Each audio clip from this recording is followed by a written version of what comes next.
Lipton Tea and Lipton Soup present Inner Sanctum Mysteries.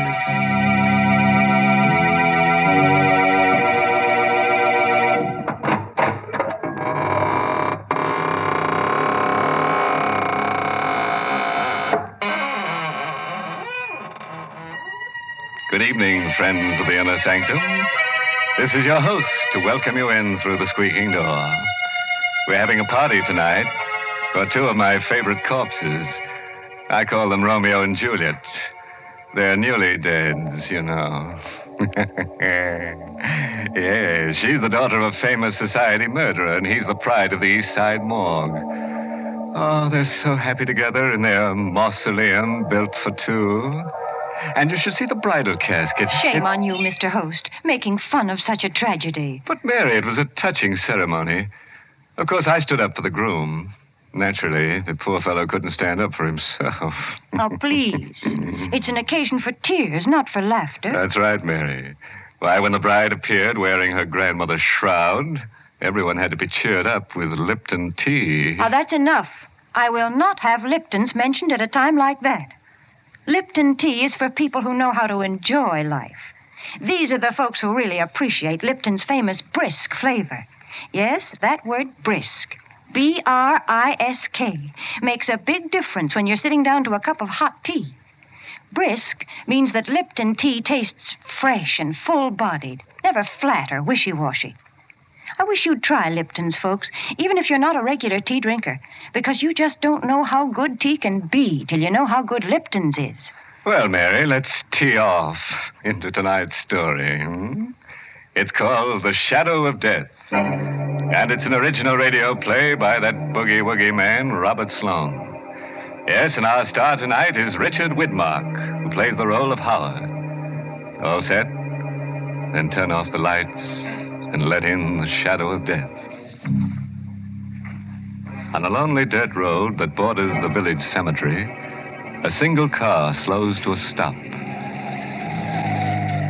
and parks in the moonless night. Inside it, a man leans back in his seat and reaches for the hand of the girl he loves. Howard. Yes, dear? Why did you stop here? The cemetery's right over there. Oh, I didn't notice. You drove here last night, too. Did I? Yes. Well, you're not frightened, are you? Tonight I am. You've been so strange, so far away. I feel as if I hardly know you. Darling, you mustn't feel that way. What's the matter, Howard? There's something on your mind. I'm going away, Marie.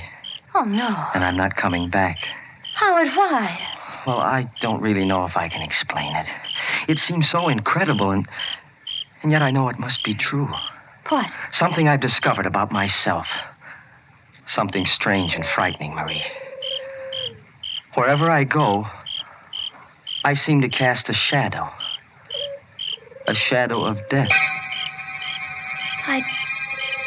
I don't understand. No, I didn't either at first. I thought it was just a strange coincidence.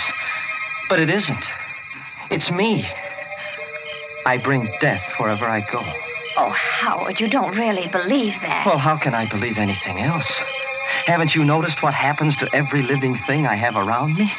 No. I can't keep a pet of any kind, a cat or a dog. Even a plant dies when I have it in the house. Oh, darling, that's just your imagination. You've been working too hard. You need a rest. No, I'm going away, Marie.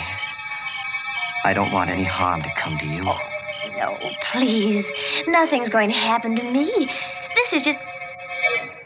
What's the matter? Well, nothing. I was just looking at the flowers in my corsage. Good heavens. They're dead.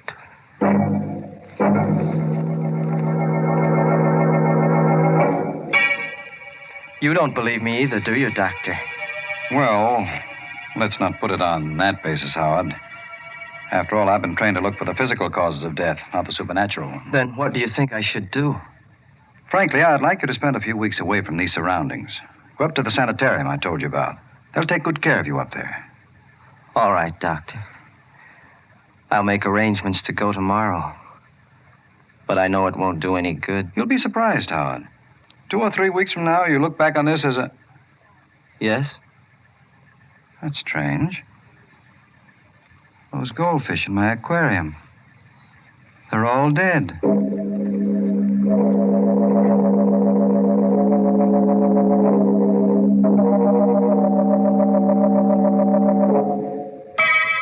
Tell me the truth, Howard.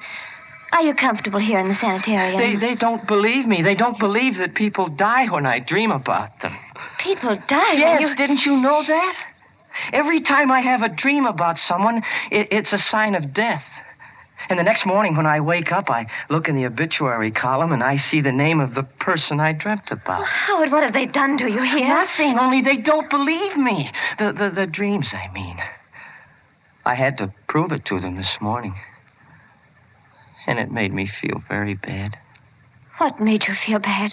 The dream I had last night. I killed a man, Marie. What? I killed him in my dream. Oh. He was a good friend of mine, too. He lived right across the hall. Oh, Howard, please, you've got to get hold of yourself. But I'm afraid, Marie. I don't want to dream anymore. Oh, darling, I can't bear to see you this way. What way? I'll get you out of here. I promise, Howard. I'll get you out of here today.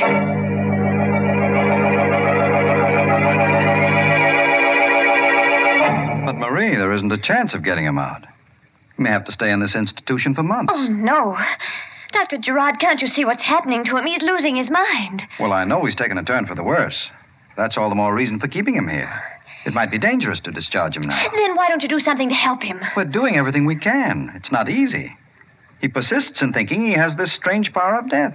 Nobody is able to convince him he's wrong. What about the man across the hall? Howard said they were good friends. That's another thing. They were good friends. But unfortunately, that man died this morning.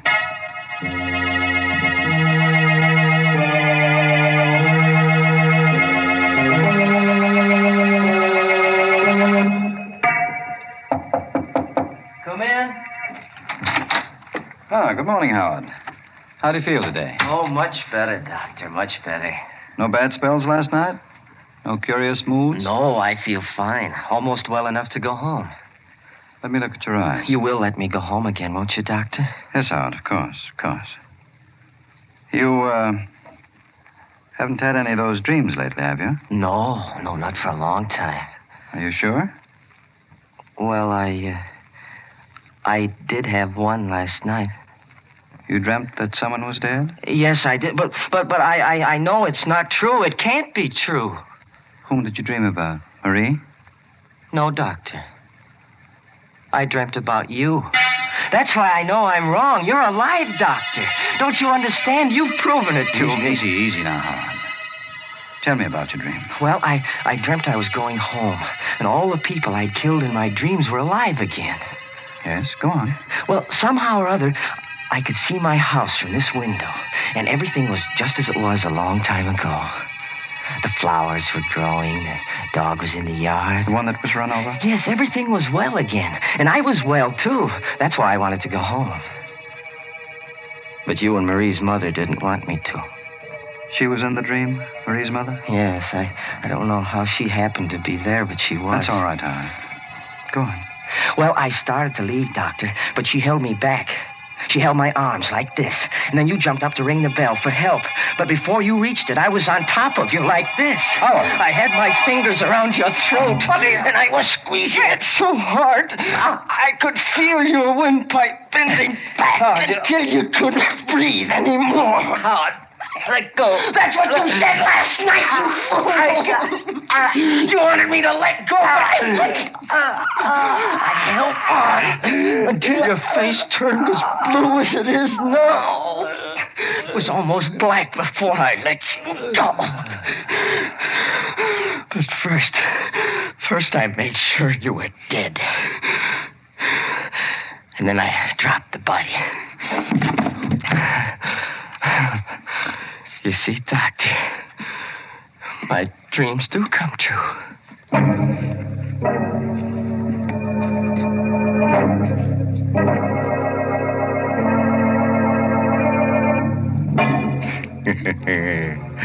Well, have you had any good dreams lately?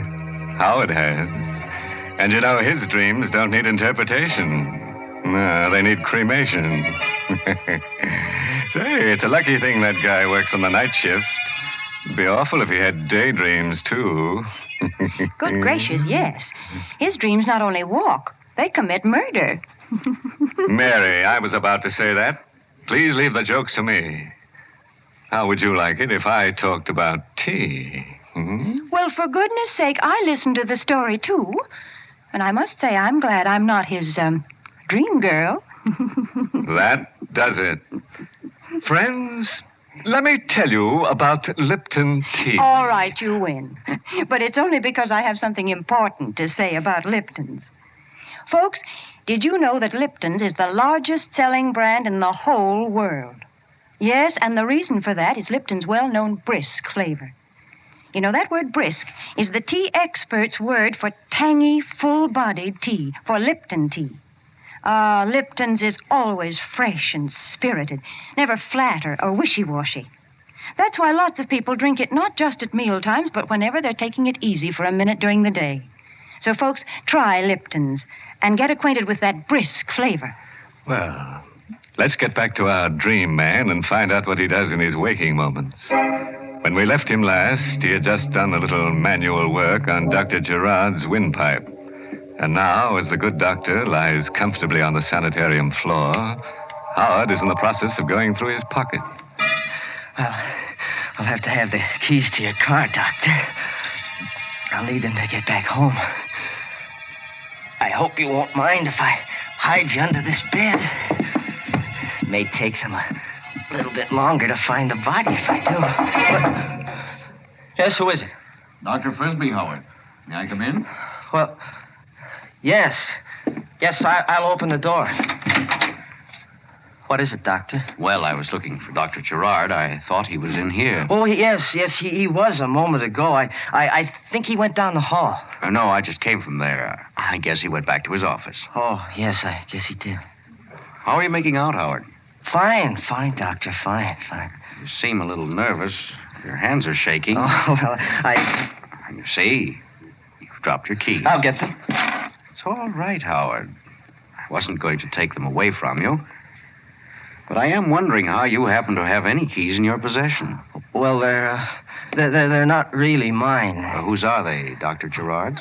Yes, he left them here. I mean... You mean you stole them from him? No. Oh, come, Howard. You can't expect me to believe Dr. Gerard would give you any keys. Now, you'd better let me have them so I can give them back. But I didn't... Let me have them, Howard. Thank you. You won't tell him I took them, will you? No, Howard, I won't tell. But please don't take them again. I'll go anyway. I'll get out onto the road and I'll get a hitch, yes, sir. I'll get away. I've got to speak to Marie.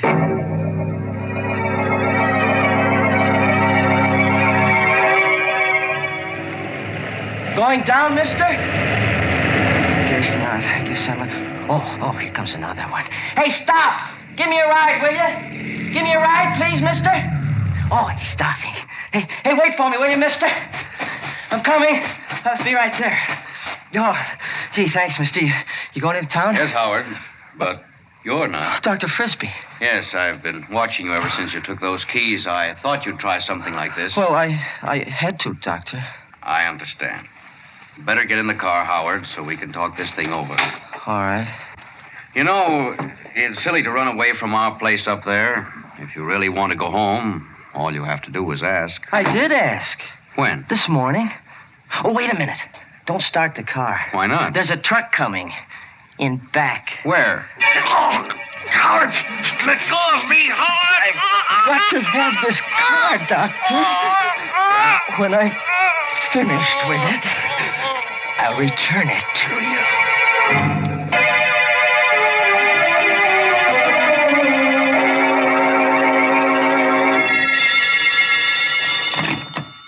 Hello?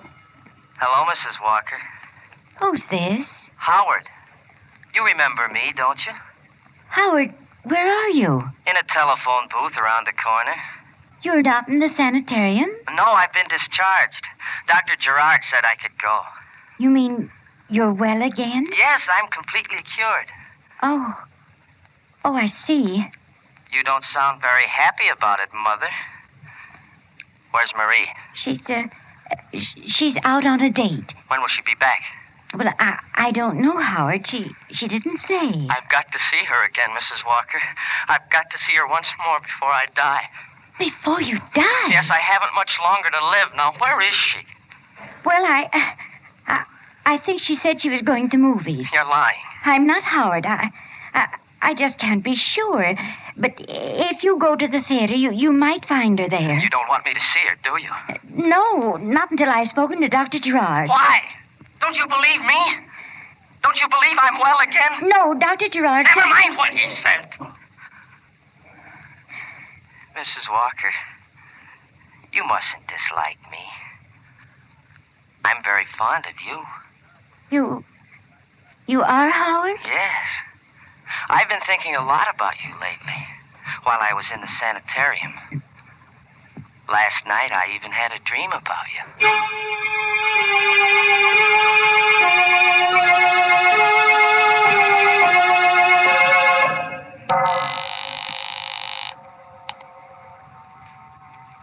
Keep ringing that number, operator. I've got to locate Dr. Gerard. Why the hurry, Mrs. Walker? Howard, how did you get in here? Through the back door. Put that phone down, please. But Put it down, I said. Yes. You lied to me about Marie being at the movies, Mrs. Walker. I didn't mean to, Howard. I told you I wasn't sure she was there. Where is she? This time I've got to know. Howard, how dare you? Take your hands off me. I'm not in a gentle mood, Mrs. Walker. I'm fighting against time. You've done something wrong, Howard. You've escaped from the sanitarium. No, I've done more than that, Mrs. Walker. I've killed a man. Howard. 2 men, 3 men. I can't remember how many it was, but there's going to be one more. Howard, you wouldn't kill me, would you? Wouldn't I? What have you done to deserve your life?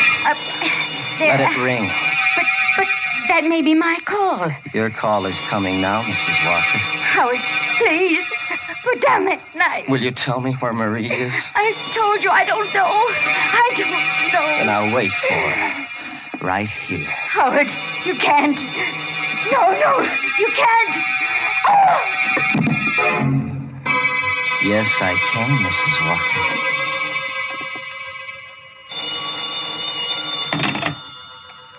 Hello?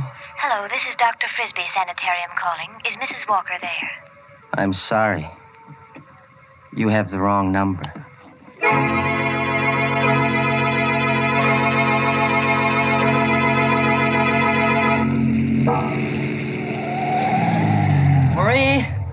Marie, darling? Why, Howard. Howard, what are you doing here? I've been waiting for you to come home, darling. Aren't you glad to see me? Oh, yes, of course I am. It was such a surprise I couldn't catch my breath for a minute. Where's Mother? Upstairs. Why? Oh, I just wanted to know. You had no other reason? No. Howard, why are you staring at me? I'm not really staring.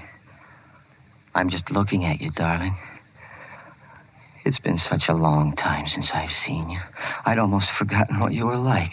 Well, let's go inside. No, if you don't mind, darling, I'd rather go for a ride. You're all right, aren't you, Howard? I mean, you're completely well now. Oh, can't you see I am? Yes, but yes. Then let's not wait any longer, darling. Come on, we'll go for a ride.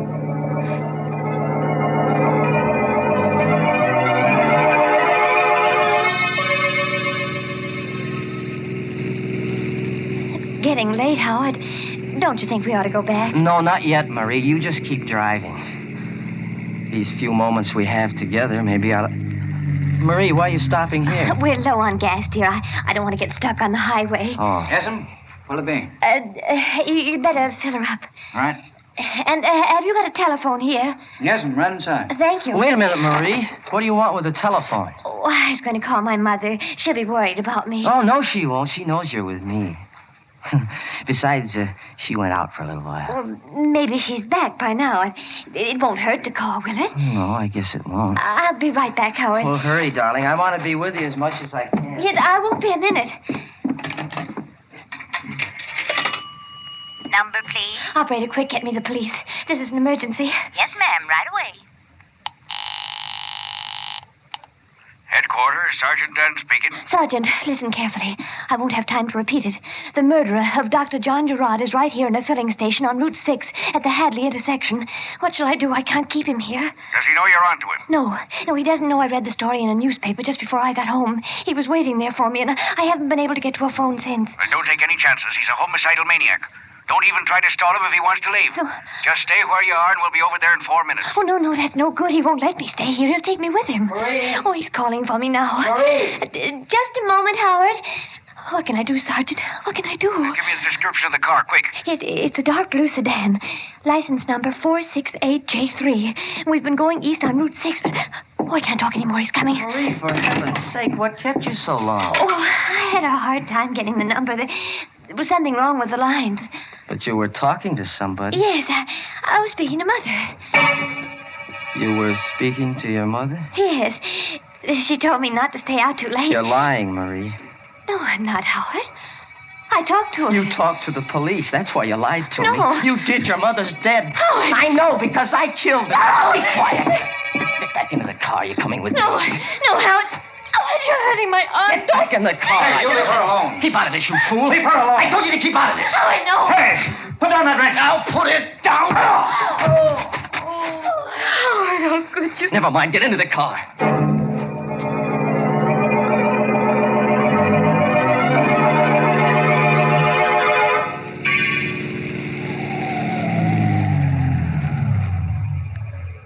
Howard, why are you stopping here? Don't you know where we are, Marie? This is the cemetery. Where we stopped before. Yes. I like it here. It's so quiet and peaceful among the dead. Let's walk through the grounds. Howard, please. Why not, Marie? We're among friends. So many of our loved ones are buried here. It's nice to be near them. Come on, Marie. All right, Howard. You know, darling, we haven't much more time together. The shadow of death has fallen across our path. You said something like that before, but you never told me why. I'm being selfish, Marie. I know I have to die, and I want you to come with me. Why do you have to die, Howard? Because I haven't been true to myself, darling. I haven't been true to this power I have. The power of death? Yes. I've helped it along sometimes. Like that dream I had about my friend in the sanitarium. Like the flowers in my garden. Like those fish at Dr. Gerard's. You killed them? Yes. I knew they were going to die. But I shouldn't have helped them. That's why I'm being punished. But Howard, why are you punishing me? I don't want to die alone, Marie. We've been away from each other so much, darling. I want us to be together from now on. But... Don't be afraid, darling. I'll be gentle, Marie. So gentle. But you're making a mistake, Howard. No. You are. You've forgotten what you've done. You can't kill me, darling. Why not? Why, good heavens, Howard, don't you remember? Don't you remember that day at the sanitarium? You said you dreamt about me. No. No, I couldn't have. Yes, you did. Didn't they tell you what happened? No. Your dream. Your dream, it was true. That's why you can't kill me now. Marie, you mean... Yes, Howard. I'm dead. I can't believe it. Oh, you must believe it. Here. Look at this tombstone. My grave is right here. No. Read what it says. Read the name on it. It's your name, Marie. Your name. Marie Walker. Yes. Then you really are dead. I told you I was, Howard. The shadow of death passed over me. Then let it pass over me. Hey, got him, Sam. Got him the first shot. Keep out of the way, miss. He may not be dead yet. No, I'm sure he's dead. Well, you certainly had a close call. Took us all this time to locate your car. Finally spotted it on the road. You all right? Yes, sir, I'm all right. Yeah. The name of my grandmother's tombstone saved me. How's that? Oh, it doesn't matter. Say, that's funny. What? This guy was shot through the shoulder. My bullet wounds weren't serious enough to kill him. What do you mean? Well, I know it sounds crazy, but my shots didn't kill him. He was dead before I hit him.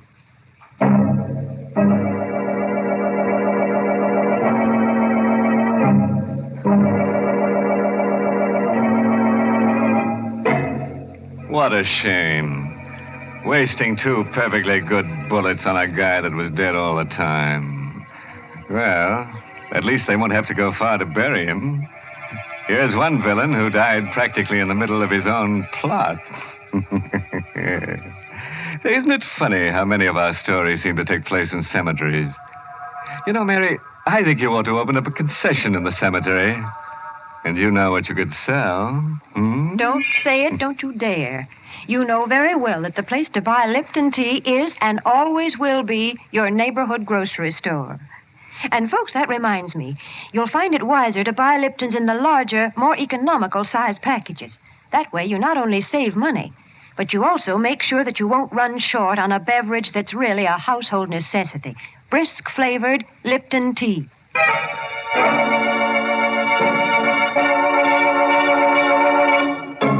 Well, before I put the skeletons back in their closets, I'd like to give you a parting word of advice.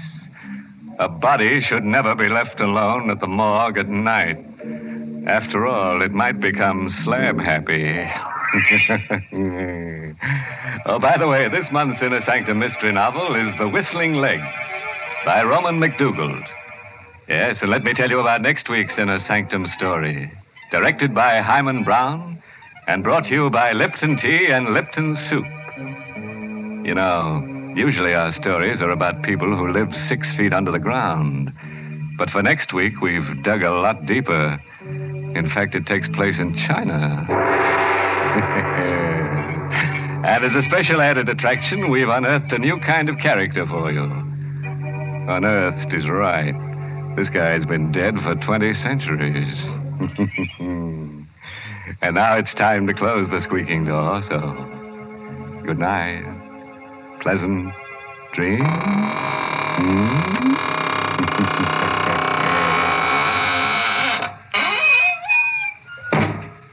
Ladies, if your child comes home from school for lunch, you want to give him a quick but appetizing meal. And that's why you should serve Lipton's noodle soup. You see, Lipton's takes no time to prepare, and yet it has a fresh-cooked, old-fashioned chickeny flavor, and it's just swimming with tender golden egg noodles. Your children will love Lipton's grand homemade taste. So don't forget to serve Lipton's noodle soup. And don't forget to tune in next Tuesday night for another Inner Sanctum mystery. This is CBS, the Columbia Broadcasting System.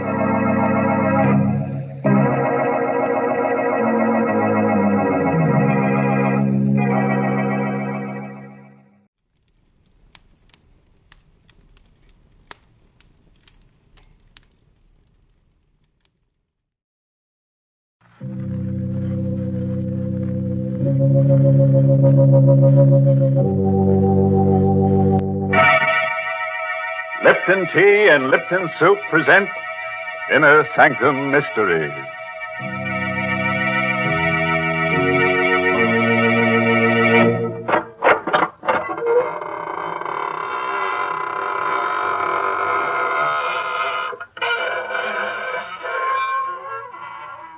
Good evening, friends of the Inner Sanctum. This is your host to welcome you in through the squeaking door to another half hour of horror. Come in, won't you, and sit down. I hope you'll forgive me if I don't get up, but I'm terribly tired. I spent last night with a friend who's a book collector, specializes in bestsellers. He certainly showed me some interesting ones. In fact, he tried to bury me in one. Because all the very best sellers have corpses in them. Why, that's downright silly. Most cellars do not have bodies in them. But of course they have, Mary. You know the old saying, even the walls have ears. You certainly don't make a house sound homey at all. Why don't you talk about the kitchen with its good, warm smells of homemade food? Yes, and while you're at it, you should mention Lipton tea, because Lipton's makes good food taste better. You see, folks, Lipton's has a brisk flavor. And brisk means that Lipton tea always tastes fresh and full-bodied, tangy and spirited, never flat or wishy-washy. That's why Lipton's is such a grand drink at mealtimes, and why it's the perfect beverage to serve when you're entertaining. That's right. That brisk flavor makes all the difference in the world. So, folks, try Lipton's, won't you? And now, friends, if you're willing to gamble with your peace of mind, put out the lights and listen to Death by Scripture. It's an original radio play by that old gravedigger, Robert Newman. Yes, and our star tonight is Stefan Schnabel, who plays the role of Stefan. The place is China, somewhere near the outskirts of Shanghai, a man-made wasteland ravaged and devastated by war. Driving through an abandoned village on his way to a camp for displaced persons is Major Roger Mason. Suddenly, the glare of his headlights picks out a strange, wild-eyed figure who stares, then scuttles into the shelter of an alley. Mason hesitates for only a moment, then stops his jeep. Hello there. Come back here for a minute, will you? Hello. Okay, if you want to make a game out of it. This alley somewhere. Oh, there you are. Please. Please, Master, please. I mean no harm. Easy, easy now. No one's going to hurt you. Certainly not me. I'm an American on my way to Camp 14. Camp 14? The camp for refugees, displaced persons. I know. I was there. Yes, I thought so. How was it they let you leave? They did not let me. I ran away. Oh? Why? Because to stay would have meant death. Seems to me it would be a lot more dangerous to go wandering around here. Suppose I take you back there with me. No. No, please. But I tell you, there's nothing to be afraid of. You think not? Very well. What can man do against fate? I tried. You're a witness that I tried. But I warn you, if I go back, it will mean death, not just for me, but for others. Many others.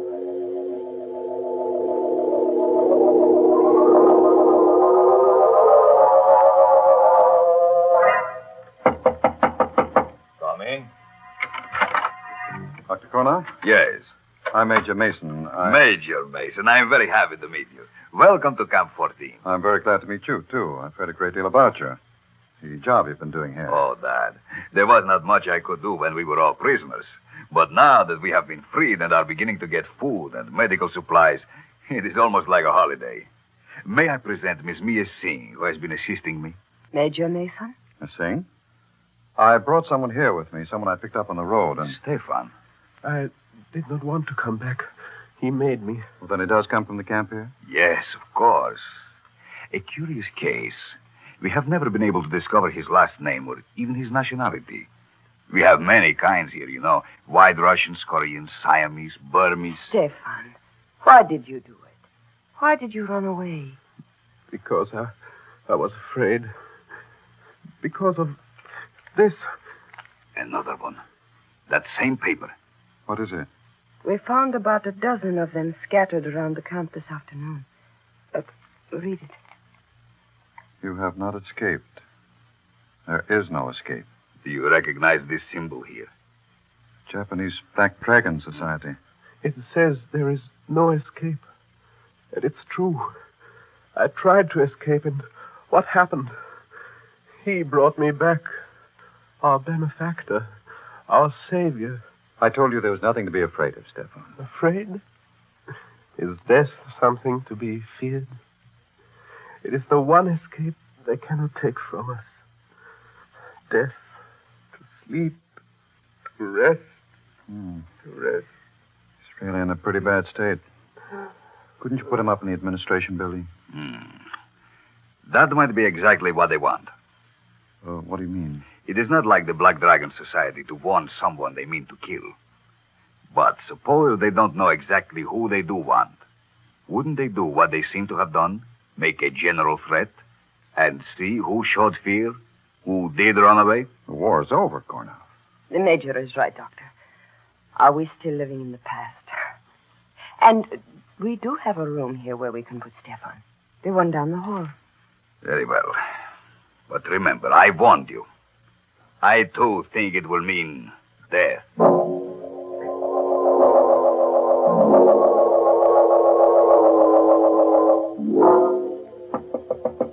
Stefan! Stefan! The door's not locked, Major. Come in.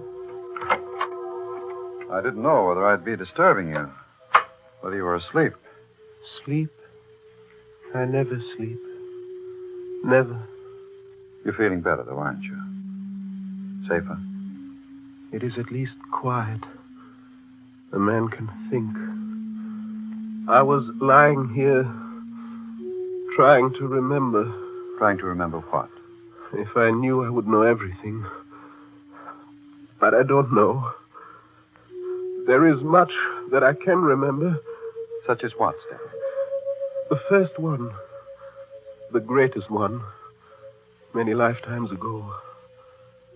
The garden with a wall around it. The torchlight bright on their breastplates and helmets. And his face. Then the hill. The place of skulls.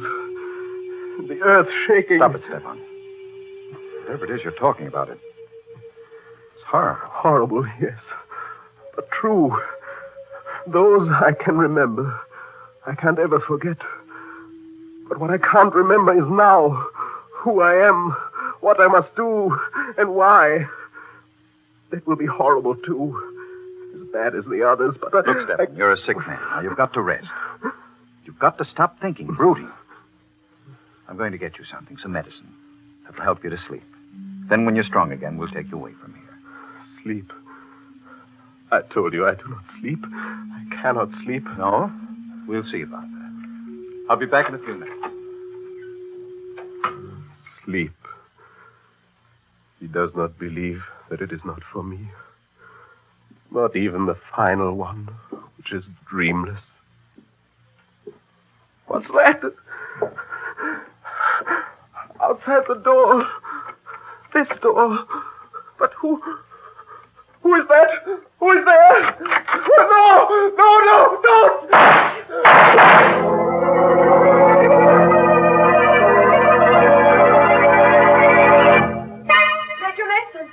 Major Mason, did you hear Yes, down at the end of the hall there, Stefan's room. Come on, quick. Major Mason, here. This way, down here. It sounded like shots, as if... It was. Look. Stefan. No, don't touch him. Let me see. Dead? Unless he's not flesh and blood. 3 slugs right over the heart. Must have been fired right from the door there, and... Good Lord. What is it? His pulse, still there. Where's your surgery? Right next to the office. What there is of it. Here, help me carry him in there. We'll operate immediately.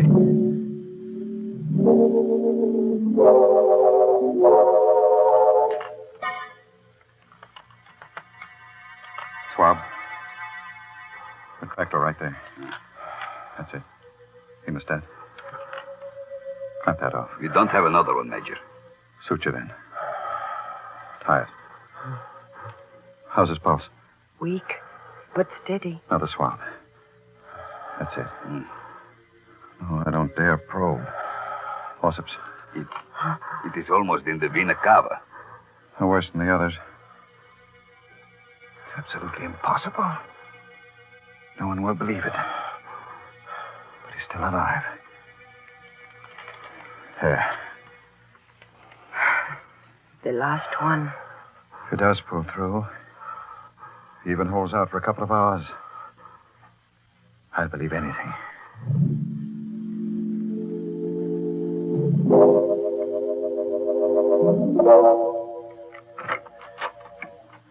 How is he, Mia? I don't believe it either. But he's better. His pulse is still strong and there are no signs of shock. I'll stay with him for a while. You go get some sleep. No, I'm all right. I'd like to stay until we are sure that... Major, look. He's coming too. No. Don't make me come back. Don't make me do it again. Don't. Hello, Stefan. How are you feeling? What? Oh, yes. The American.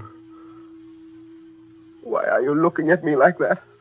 Because you have no right to be alive now.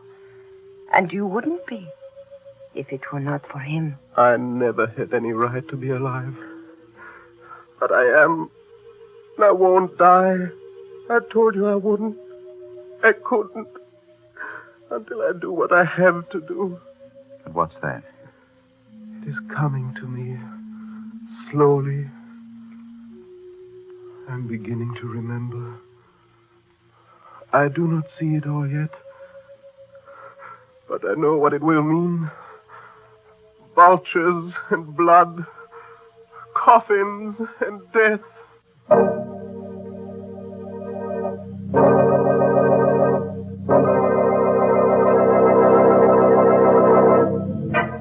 Well, now we're starting to get somewhere. But I wish our friend with a bad memory would stop talking about what he has to do and do it. Here we are halfway through our story with only one shooting. And no corpses. If things don't pick up, I'm going to get in there myself and show them how to pour gore. My goodness, aren't you ever satisfied? I've had the creeps ever since this story started. I just refuse to think about what's going to happen next. Well, as the doctor said as he sewed himself up, suit yourself. What an awful pun. Brr. Why, Mary, did you say brisk? I did not say brisk, and I'll thank you not to make fun of that word, because it's a mighty important word in the language of tea experts. Yes, brisk, B-R-I-S-K, is the word they use to describe the flavor of Lipton tea, because Lipton's always tastes fresh and tangy, never flat or insipid. That's why it's the largest selling brand of tea in the whole world. Why, folks, you just don't know how good tea can be till you know how good Lipton's is. Oh, don't say that, Mary. Not till you've tried some of my special brew, tea. Terror, nightmare, and trouble.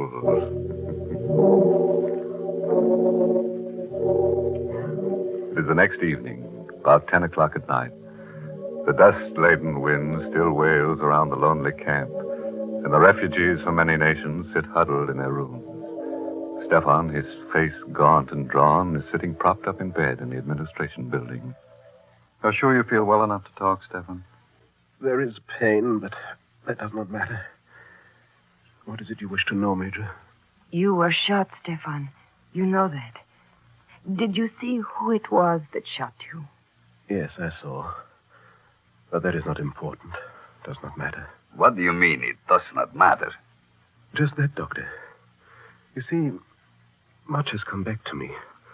Not who I am, but what I must do. And I know now that I have nothing more to fear. That I was shot by mistake. Mistake? What the doctor said last night about the Black Dragon Society was quite true. There are 2 men here in the camp for whom the Japanese have been searching for years. Men who have been leading the resistance movement in their own countries. Even now, the Black Dragon Society feels that those 2 men must die. Do you know who they are? Yes. Do not mention their names. Do not even think them. You know who they are, don't you, Mia? One of them is your own father, Ram Singh. And the other is Pao Tung. Is that true? Yes. It is true. Then I think we ought to go see them at once. Make provisions to get them away from here.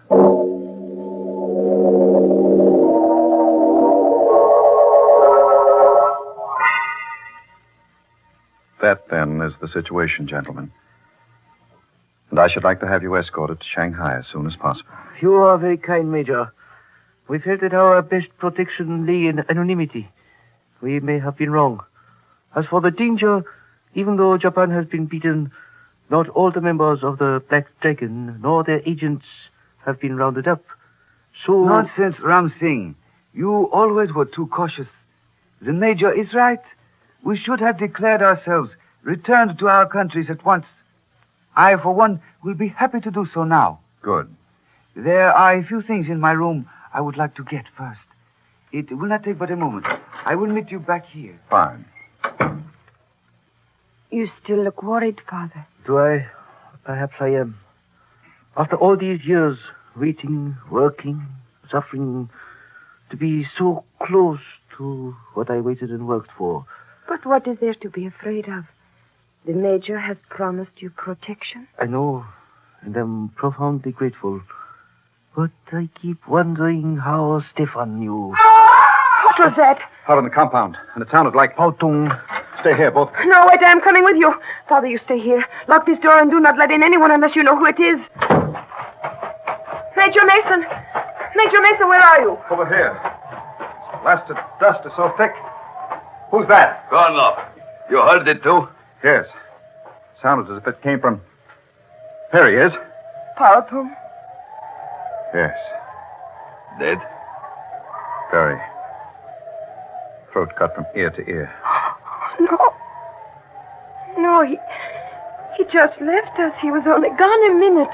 That minute was all somebody needed.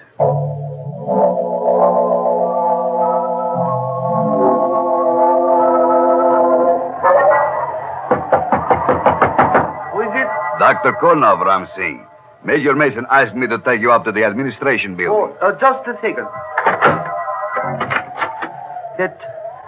That scream out in the compound, was it? Yes. Pautung.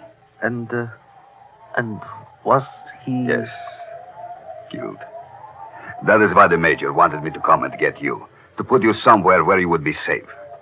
You are ready? Yes. Poor Pautung. To have lived through so much. Waited for so long. Then... Is it known who did it? No, not yet. But they are closing the gates. Whoever it was will find it difficult to get away. Will they? I wonder. In this dark, where the dust so thick you can hardly see. Besides, suppose it is not someone from outside. Suppose it is someone from the camp here. Someone who has been here for a long time. Wait. Dr. Karloff! Dr. Karloff, where are you? Dr. Karloff! Must have lost him as we came through the alley. With this wind. Dr. Karloff! Is that you? Who is it? Answer me! Tell me who it is! No! Let me go!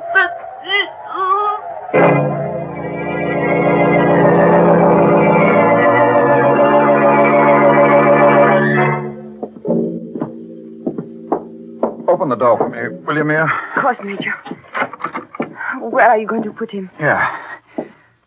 Right here, in the office. You told the guards at the gate? They are closed now. No one will get out. But... Stefan, what are you doing up? You should not be out of bed. I heard something outside. A cry, and I had to see. Which one is it? Pautung. Dead? Yes. His throat cut. And the other? Your father, Mia. Dr. Karloff went to get him. He is bringing him here where he will be safe. Now go back inside to bed. Father? Dr. Karloff? Karloff. Where is your father? Isn't he here? Why, no. You were going Didn't you go get him? Yes, I did. We started across the compound together, but it was so dark. The dust was so thick. I lost him. I called to him, looked for him, and when there was no answer, I thought he had gone on ahead. Stay here, all of you. I'll go. I'm sorry, Mia. Why? Why are you looking at me that way? And what are you sorry about? I am sorry that we became separated, that I lost him. I am sorry that he's dead. Dead? How can you say that? Because he must be dead. Because it's part of the pattern, the cycle. That is enough, Stefan. Come on. I will take you back inside. You're a very sick man. Yes, And you shouldn't. Yes, I'm sick. Not as sick as some, but sick enough. I won't go back, though. Not yet. I must wait. I'm not sure for what, but I know I must wait for something. Listen. Major Mason? Yes. You found him? Yes. Yes, I found him. Father! I told you. I knew. He had to be dead. Yes. Yes, he had to be dead. I think I knew it, too. Knew it was hopeless from the very beginning. How did it happen? Strangled. With this. Strangled. Dying out there in the darkness. 2 of them killed within a few short minutes, and we still do not know. That's not completely true, Mia. You mean you know? Your father and Pao Tung were around here for a long time. They died because Stefan revealed their identity. That means the murderer had to have access to that information. He had to know precisely where they were and when they were going to be alone. And he had to be able to get at the medical supplies here. The medical supplies? Because Pao Tung's throat was cut with a scalpel. And your father was strangled with a catgut suture. And that means... Don't move, Karloff. Had you covered since I came in? Dr. Karloff. No, I do not believe it. Thank you, my dear. I am sure that there will be quite a few others who will feel that same way. Stefan, you saw who shot you. Who was it? He. Karloff. You too, eh, Stefan? Well, I have a little something here I'd like to show all of you. Something... Major, look out! Oh! Quite fast enough, Karloff.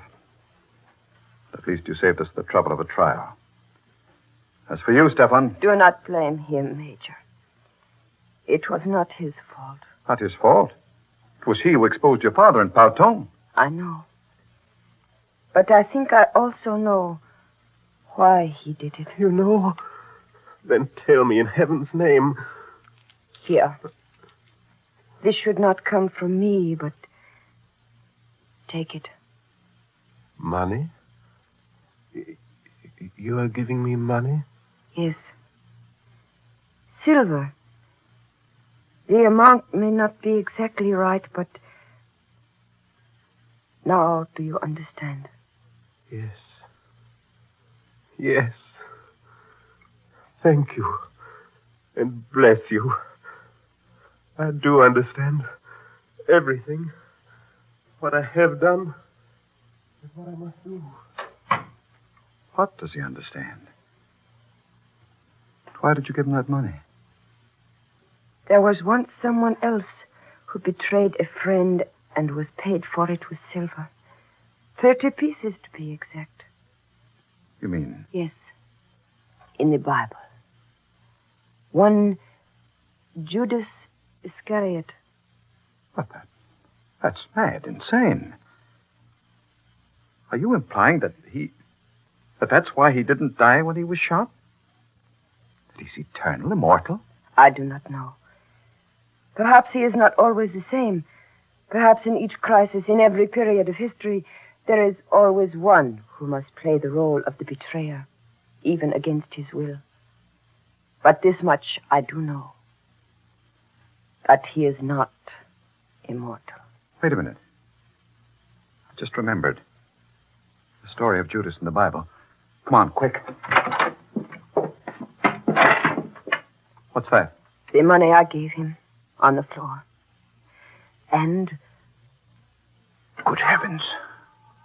Yes. Matthew 27, as I recall.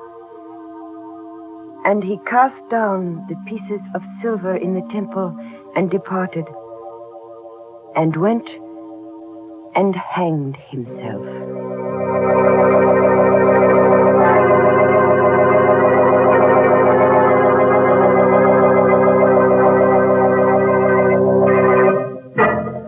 Well, that's the kind of character we like to have on this program. A little slow getting started, but he did deliver in the end. 2 corpses, plus his own. A nice down-to-earth sort of chap who wound up high in the air with a rope round his neck. Yes, we'll have to see that he's back with us again next week. Rope and all. Use the rope? Of course we will. You know our motto, no noose is bad news. Well, that's not my motto, Mr. Host. Is that so, Mary? Now, don't give me any of your Liptons. I certainly won't give you any of my Liptons. If you want Lipton tea, you can get it at your grocer's just like anyone else. And by the way, folks, you'll find that it pays to ask for Liptons in the larger, more economical size packages. That way you not only save money, but you also make sure that you have a good supply on hand of that brisk-flavored Lipton tea. And you know, Lipton's is always welcome.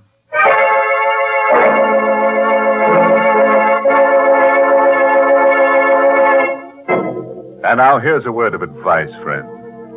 If you should be invited to spend the weekend with a friend in the country, and he should wake you at midnight carrying a lantern and shovel and invite you to go berrying with him, make sure he doesn't mean burying with a U.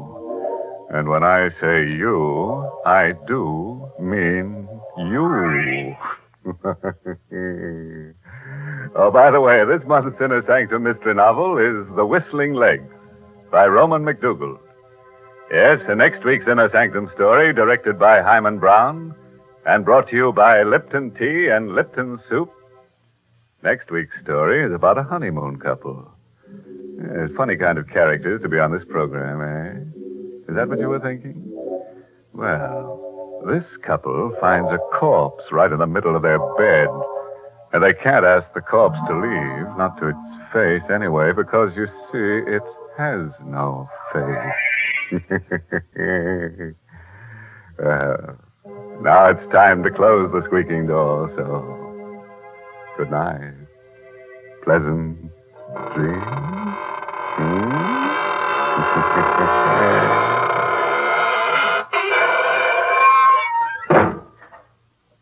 Folks, here's a modern food with an old-fashioned homemade flavor. Lipton's noodle soup. You see, Lipton's takes no time to prepare, and yet it's blessed with a real fresh-cooked chickeny taste. And what's more, it's swimming with tender golden egg noodles. That's why Lipton's is such a grand food to give your child when he comes home from school for lunch. Yes, it's quick and it's appetizing. You'll find that children enjoy Lipton's just as much as grown-ups do, because it has the same good spices, the same rich, old-fashioned flavor as the chicken soup you'd make right at home. So, friends, don't forget to serve Lipton's noodle soup.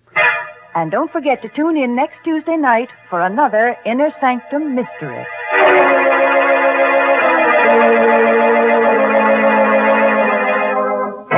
This is CBS, the Columbia Broadcasting System.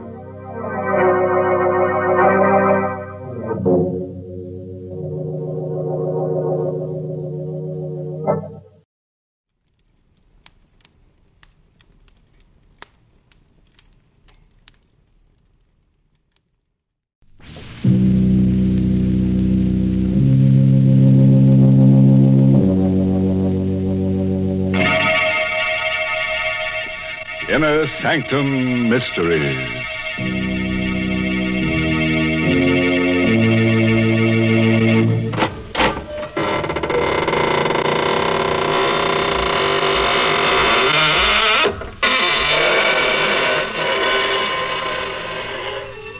Good evening, friends. This is your host of the Inner Sanctum. Welcome through the squeaking door. Well, I hope you've spent a nice, quiet week building up your nervous systems.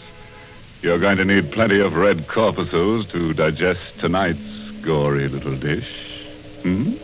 What's that? Oh, you'd like to have a recipe. To a small quantity of apprehension, add a pinch of dismay. and cook on a slow fire, adding dread and panic in appropriate quantity, then throw in a dose of terror and a whiff of horror, and make it boil, brother, make it boil. Now, here's a personal question. How would you like to go on a honeymoon? Well, you're going on one whether you like it or not, because tonight's story is called Til Death Do Us Part. It's an original radio play by Emile Tepperman. And our stars tonight are Ann Shepard and Larry Haynes. Just look at them. Joe and Nancy Page, married hardly 5 hours, and parked at the side of the road by the bank of the old mill stream, and whispering sweet nothings to each other, living in a fool's paradise. Oh, gee, Nancy, it's wonderful to be married to you. Oh, darling. Gosh, if the other clerks at Scott's department store could see us now. I don't want anybody to see us. I just want to be alone with you, Joe, for the rest of my life. Gosh, baby, I hope you don't mind spending a honeymoon in a tourist cabin instead of a swanky hotel. Joe, I love it this way. The stream rushing past, the moonlight shining on the bridge, and the woods all around. Joe, look, there's another car. They're parking on the bridge. Uh-huh. Well, he's turning his headlights out, too. You think they've got privacy? Guess they can't see us parked here. Joe, look. That couple is getting out of the car. Yeah. For a walk on the bridge, I guess. Wonder if this is their wedding night, too. Oh, that's a gorgeous couple. Joe? What? The couple, they're acting very strange. They're having an argument. Joe, look what he just took out of his pocket. Holy mackerel. A gun. He's pointing the gun at her. Joe! He shot her in the face. Holy mackerel. No, it can't be. It must be a gag of some kind. But you saw the flashes when he fired the gun. And see how still she lies. Her body crumpled at his feet. Yeah. He's picking her up. I bet he's going to throw her in the... Joe, Bennett! Nancy, you pushed my hand down on the horn. He sees us. He's coming across the bridge. Heading for us. What? He knows we witnessed the murder. He's got to kill us, too. Oh, quick, start the car. Stay here before I can turn the car around. Then what'll we do? Oh, we'll duck into the woods. Come on. Quick. Let's run. My high heels, I can't run You've fast. got to. Here, through these bushes. Get behind this tree. He's getting out of his car. Joe, he has the gun. He means to kill us. He's coming straight for this tree.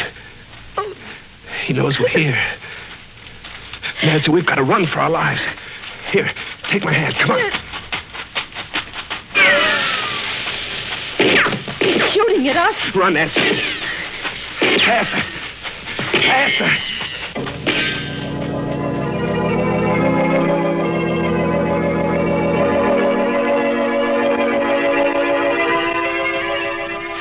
Joe, I'm tired. I can't go much farther. We can't stop. He's close behind us. Is he gaining on us? No, but he's still after us. Oh, let's stop and rest. No, not yet. I saw headlights up ahead. Maybe there's a road. If we can only make it. Joe, I'm through. I can't go anymore. Nancy, look. Through the trees. The road. Come on, one last sprint.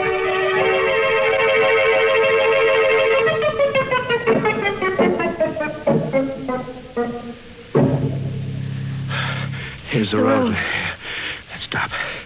I never thought we'd make it. Is he still after us? Coming through the woods? I don't know. We'll stop the first car that comes along. Oh, now take it easy, baby. I was just thinking of that poor girl lying dead on the bridge. Our wedding night, too. Here comes the car. I'll stop it. It isn't stopping. He went right by. Joe. What? I think I hear something behind us. In the woods. No, it's only the wind and the trees. Suppose he should suddenly step out of these woods with his gun. Maybe he gave up. Maybe he went back to take care of that body. Our car's there. With our marriage license in the glove compartment and the receipt Mrs. Swenson gave us for the cabin. Yeah. He'll know all about us. Who we are, where to find us. And we don't know a thing about him except his face. The face of a murderer. Come on, Nancy. I think we better start walking. We've got to get to the cabin and phone the police.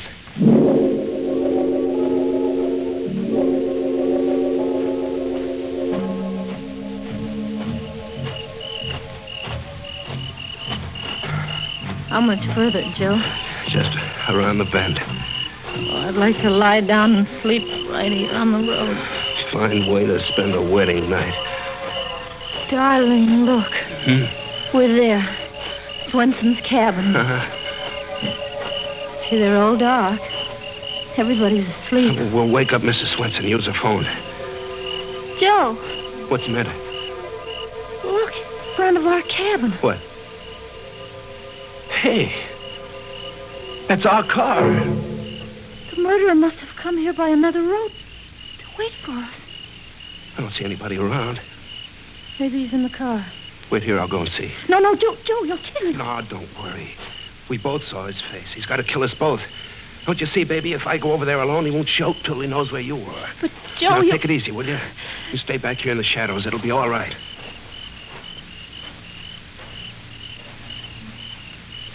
It's okay, Nancy. Car's empty. Maybe he's hiding somewhere close by. No, he must have skipped out. But why'd he bring our car back? Well, he wanted to get away from the bridge. Don't you see, he must have dumped that girl's body in the river, and then he took our car away. No trace. Joe, I'm scared. Maybe he's hiding inside the cabin waiting for us. No, he'd be a sap. One shot would wake up all the people in the other cabins, Mrs. Swenson, too. You know, he'd never get away with it. Come on, we'll go in our cabin, get cleaned up, then we'll use the phone. Switch is right here. There. See? There's nobody hiding. Holy mackerel. What is it? Oh. Over there. On the bed. What? It's the girl's body. With her face shot away. Just like we saw on the bridge.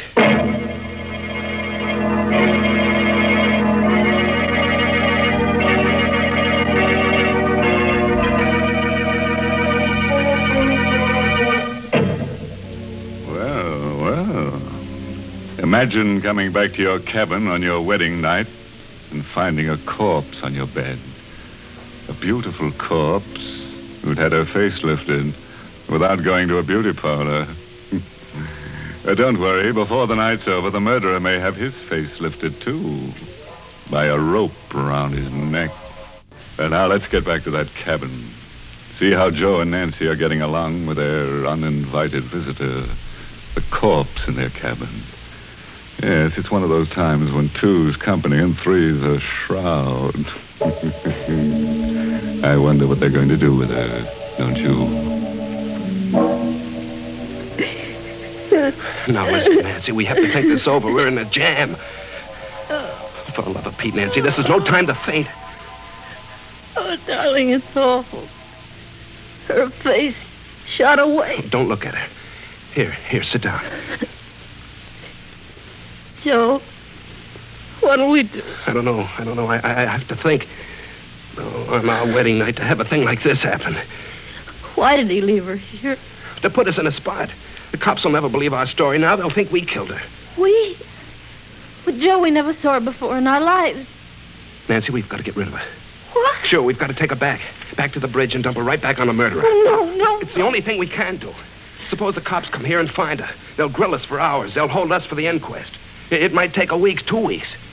A fine way to spend a honeymoon in jail. Oh, I never thought of that. Sure, we've got to do it. We've got to take her back. But that means we have to lift her up and carry her. I'll carry her, baby. But you'll have to help. Oh, Joe, I couldn't. You've got to, honey. What must I do? Now, look. You go out and get the back door of the car open, and I'll bring her out.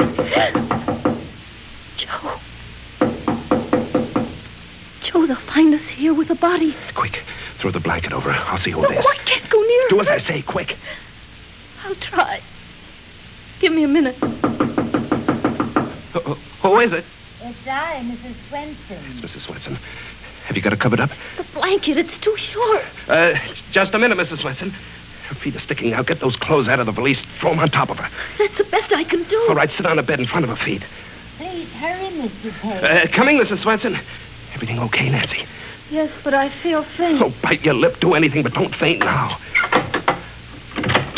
Good evening, Mrs. Swenson. Well, good evening, Mr. Page. I hope I'm not intruding. I saw your light, so I knew you weren't asleep yet. We were just going to sleep. Weren't we, Nancy? Yes. I should have thought you'd be asleep long ago. See, I brought you a jug of my own homemade apple cider. I'll put it right here, and some glasses, too. Oh, thank you, Mrs. Swenson. That's awfully nice of you. Yes. Oh, not at all. It's so nice to have a honeymoon couple. I wanted to do it earlier, but my heart was bothering me. I have a bad heart, you know. Oh, I'm terribly sorry to hear that, Mrs. Swenson. Well, thank you. Thank you for everything. Well, aren't you going to try my cider? I thought you'd like to drink a toast. Well, we're not very thirsty right now, Mrs. Swenson. Are we, Nancy? No. Oh, no, of course not. Well, now I'll run right along and leave you both strictly alone. Yes. Well, good night, Mrs. Swenson, and thanks again. Good night, Mrs. Swenson. Oh, you poor dear. You look all tuckered out sitting there on the bed. I bet you don't even know how to make up a bed. Here, I'll make it up for you. Oh, no. Well, it's the least I can do.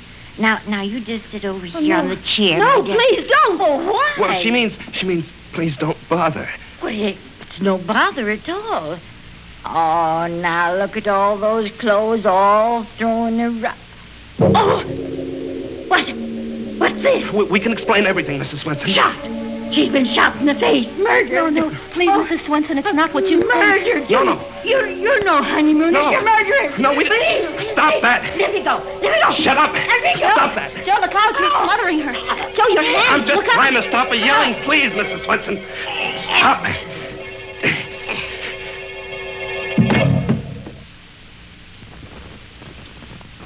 Joe, what happened? I don't know. She just went limp and slid down on the floor. Mrs. Swenson. Mrs. Swenson, are you all right? Mrs. Joe. What is it? She's dead. Joe. You killed her. You smothered her to death. I'm a murderer. Me, Joe Page, a killer. We started out on a honeymoon, and now I'm a murderer. I'm a murderer. Isn't that a laugh? Joe!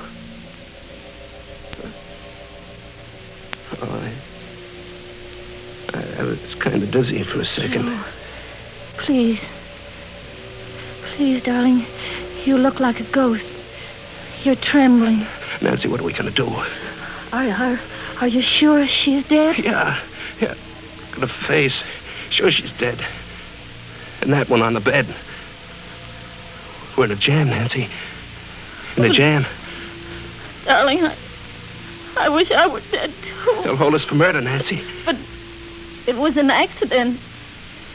You didn't mean to kill Mrs. Swenson. Yeah, but how will we ever prove we didn't kill the other one, too? We'll never be able to find that guy with the black road, so the cops will pin the rap on us. Don't take me out of here. I can't stand it.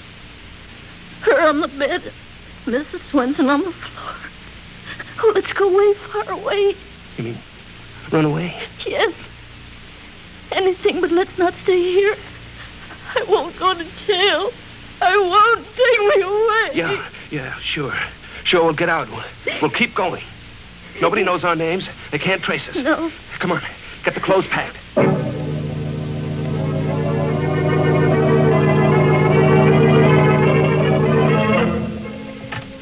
Joe, I can't close this valise. I'll close it. You get the other one packed. And don't forget anything. Look under the bed. Yeah. Be sure we don't leave a single thing behind. No, we mustn't leave anything behind.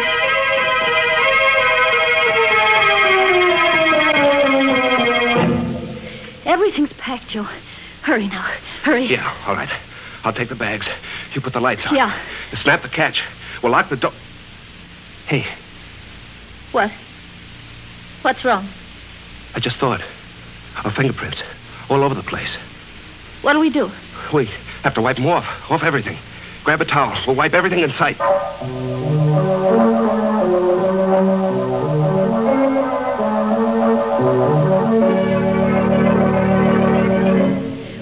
Wiped everything, Joe, I think. The bedstead. Yeah? The bathroom. The faucet. Yeah. Yeah. The doorknobs. Dressers. Yeah. And the water pitcher. Yes. Well, I guess that's all. Let's go. Joe! Cider jug. We didn't wipe the cider jug. Well, we didn't touch it. I'll wipe it anyway. Okay.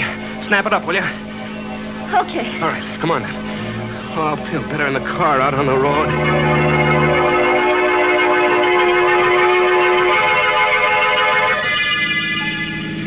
Think we forgot anything? I don't know. I can't think. I'm numb all over. Oh, my darling. Holy mackerel, Nancy. I'm a murderer. A killer running away. Oh, we shouldn't have done it. We shouldn't have run away. Joe, it's not as if you killed her on purpose. It was an accident.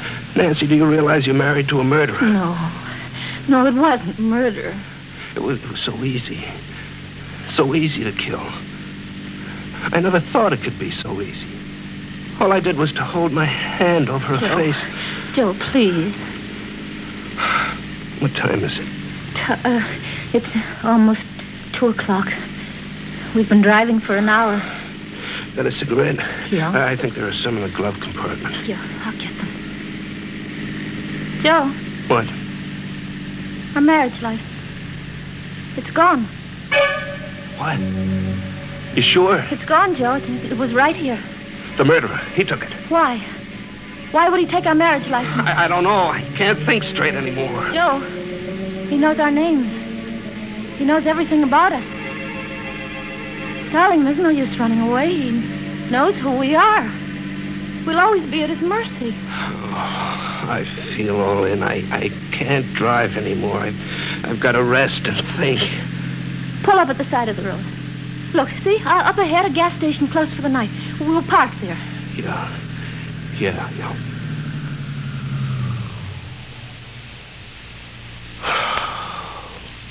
Oh, I wish I could sleep. I wish I could sleep for 100 years. My poor Joe. Here, put your head on my shoulder.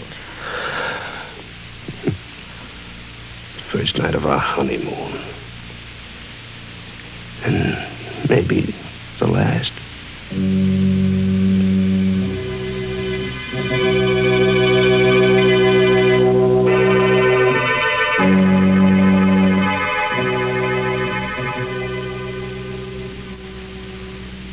Joe.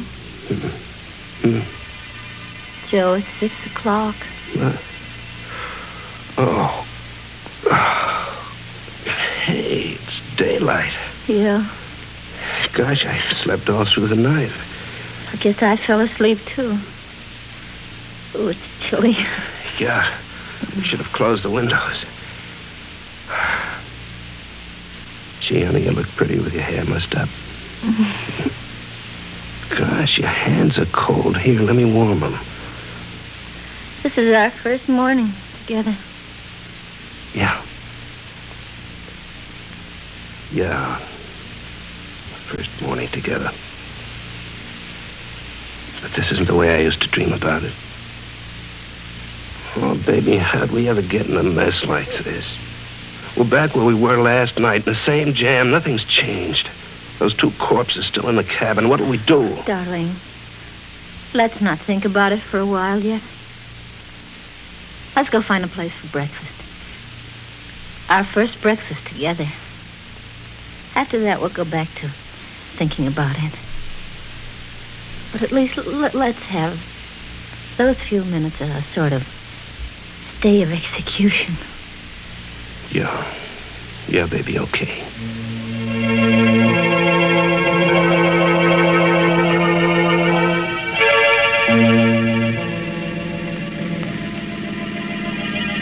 Look, there's the place. A diner. Yeah. But I haven't got much appetite. What we both need is something hot. You think there's an alarm out for us yet? Darling, let's not think about it. No other customers inside. That's great. Good morning. You've been traveling all night? Yeah, all night. Some scrambled eggs, please. Right. That'll take a few minutes. That's all right. We'll wait. Well, I'll turn the radio up for you. Friendly neighborhood station with the early morning local news. During the night, death came to Mrs. Hannah Swenson, whose tourist cabins are located on the Bay Park Highway. Mrs. Swenson's body was discovered by Oscar Jansen, the handyman, who was awakened by the sound of a car driving away from one of the cabins. Investigating, he found Mrs. Swenson lying on the floor of cabin 3. Dr. Macklin, who was summoned immediately, announced that Mrs. Swenson had died of a heart attack. He had been treating her for a severe heart ailment. A heart attack, then I didn't kill her. He didn't say anything about the other body. Shh, quiet. The state police are anxious to contact a couple who occupied the cabin and who apparently left during the night. They are traveling in a blue 4-door sedan, license number 8N1637. Their names are not known as yet, but if they should hear this broadcast, they are requested to call at the state police barracks. Let's get out of here, Nancy. State police are Say, what about your eggs? Can't wait. We're in a hurry. Come on, Nancy. What does it mean? Why didn't he mention the other body? The trap, honey. Get it? They're keeping mum about the girl's body. No, Joe, I don't think so. Well, what else could it be? We left 2 bodies there, didn't we? Darling, stop the car, please. Maybe the real murderer was waiting close by all the time. Maybe after we left, he went in and took the girl's body away again. I don't like it. I want to get away from here, far away. Joe, wait.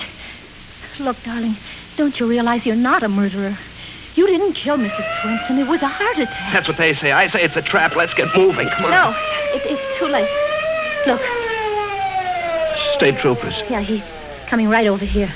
Sure, he's got this license number. Well, baby, I guess our honeymoon's over. You, Mr. and Mrs. Joseph Page? Yeah. You're Joe Page? Yeah, that's right. And you, lady, you're Nancy Page? Yes? Well, then, this belongs to you. What?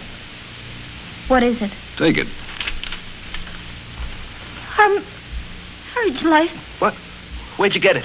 One of our men happened to be cruising down by the old mill stream last night. Saw a fella get out of a roadster on the bridge carrying a girl's body. Fella dumped the girl over the rail, and our man went after him. They had a gunfight, and the fella got a slug through the heart. When we went through his car, we found this.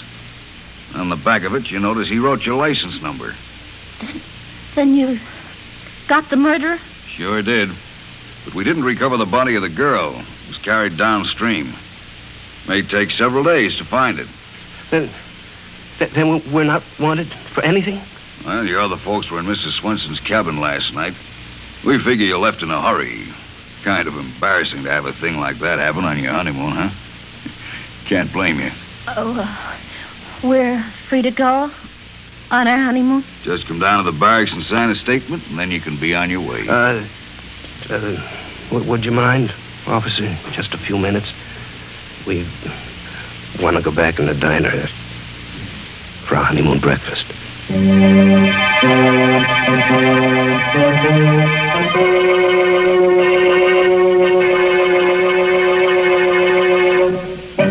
Say, what's going on here? 2 measly murders and a happy ending. I was hoping Joe and Nancy would end up in a cell with a warden asking them what they wanted for their last meal. What do I get instead? A wedding breakfast. The crowd down at the morgue are going to laugh at me for this. It won't be their last laugh either. No, they had that already. Yes, I have a feeling that somebody's been tampering with tonight's story. I'm an expert on rugs. You see, I'm a cat, and my favorite place to sleep is on a scatter rug. That's why they call me Ruggy. Now, one place you don't want to put a scatter rug is at the top or bottom of the stairs. If you slip on a rug on your way up or down, you can fall and go, wow! So, take it from me. Keep those rugs away from the stairs in your quarters and put them where cats like me can sleep in perfect peace.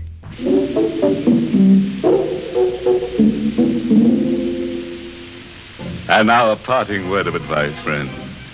Our solution for eliminating crime. The perfect way to prevent any murderer from committing murder is to commit the murderer before he commits the murder. Oh, by the way, this month's Inner Sanctum mystery novel is The Whistling Legs by Roman McDougall. And now it's time to close the squeaking door, so good night. Pleasant dreams.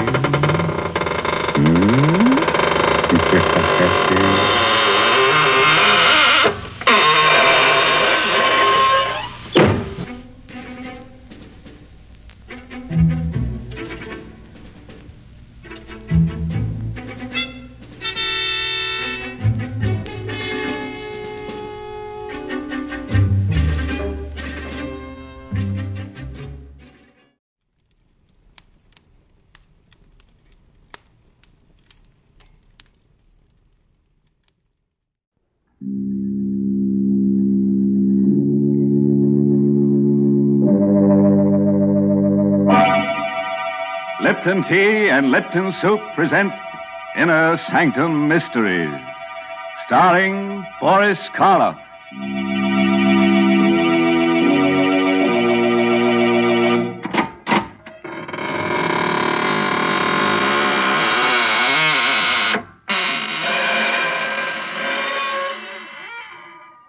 Good evening, friends of the Inner Sanctum. This is your host. Welcome again through the squeaking door to another session of mystery, murder, and madness. Oh, excuse me if I don't get up, but I'm all worn out. Yes, I've had a hectic few days with an old friend who just blew into town. He's one of those earnest souls who insists on doing everything for himself. Consultations with the monument makers, the grave diggers, fittings at the coffin makers. Yes, quite a busy body. But then we only die once, you know. Oh, these friends of yours, they're such unhappy people. They never seem to enjoy life. Never seem interested in any of the quiet, peaceful, good things of life.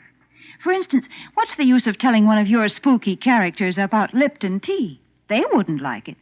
But other people enjoy that brisk Lipton flavor. They settle back in an easy chair and say to themselves, Lipton certainly has a rich, hearty flavor. Never the least bit wishy-washy. No siree. But would a ghost appreciate Lipton's? Indeed, he would not.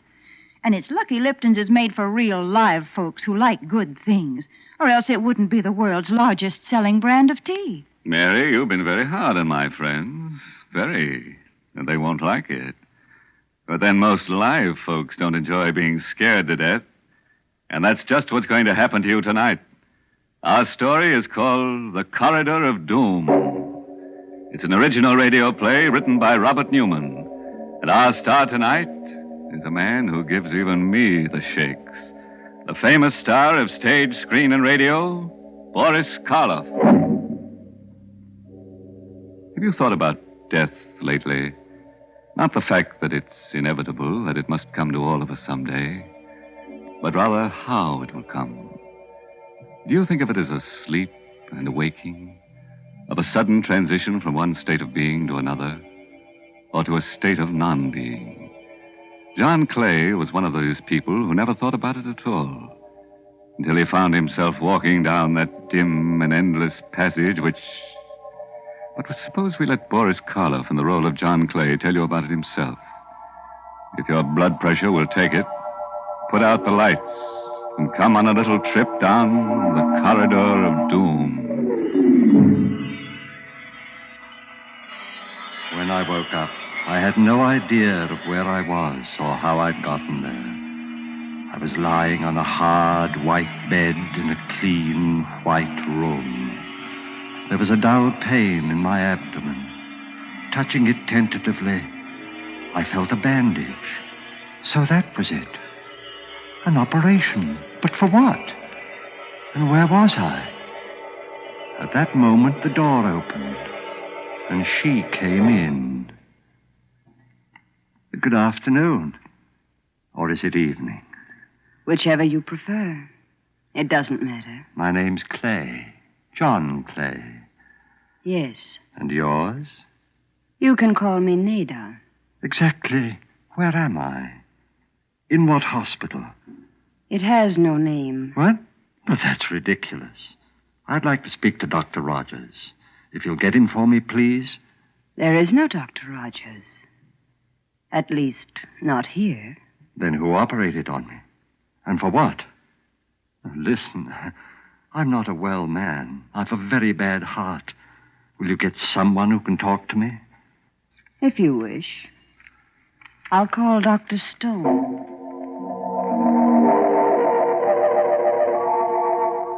A chill crept through my bones. It wasn't cold. It was fear. Unreasoning and abysmal fear. The door opened again, and there stood a heavy-set man, his hair flecked with gray, and with him, my son-in-law, Alex Bartlett. Alec, I can't tell you how glad I am to see you. Hello, Father. But why are you standing out there? Why don't you come in? Oh, no. No, I shouldn't advise it, Mr. Clay. And why not? And why... Oh, was it you who operated on me? Yes. I'm Dr. Stone. Why wasn't Dr. Rogers called in? He's taken care of me for years. There wasn't time. It happened during the night. Acute appendicitis. And even as it was... Even as it was? What? And why are you dressed that way, Alec? All in black. Well, it's customary. After all, you are my father-in-law. Of course I am, but... Now, look, Alec. You've got to stop being so mysterious. You know about my heart, what any sudden shock will do. I don't think you need worry about that anymore, Mr. Clay. And as far as the mystery is concerned, this initial period of adjustment is always a little difficult. Difficult? Do you realize what it's like, lying here helpless, completely isolated, as if I were all alone in the world? Or isn't there someone I can talk to? Some of the other patients? Not just yet. When the time comes, you'll meet them. But, look, Doctor, I can't stand much more of this. I can't. If I don't find someone who really cares about me, who'll treat me like a normal human being... My dog. How about my dog? What do you think, Doctor? Yes, that's possible. We'll see what we can do, Mr. Clay. Come along, Bartlett. Goodbye, Father. You'll be back, won't you, Alec? I don't know. I'll try, but it's difficult. Very difficult. Then don't go, Alec. Don't leave me here all alone. Come back. Come back.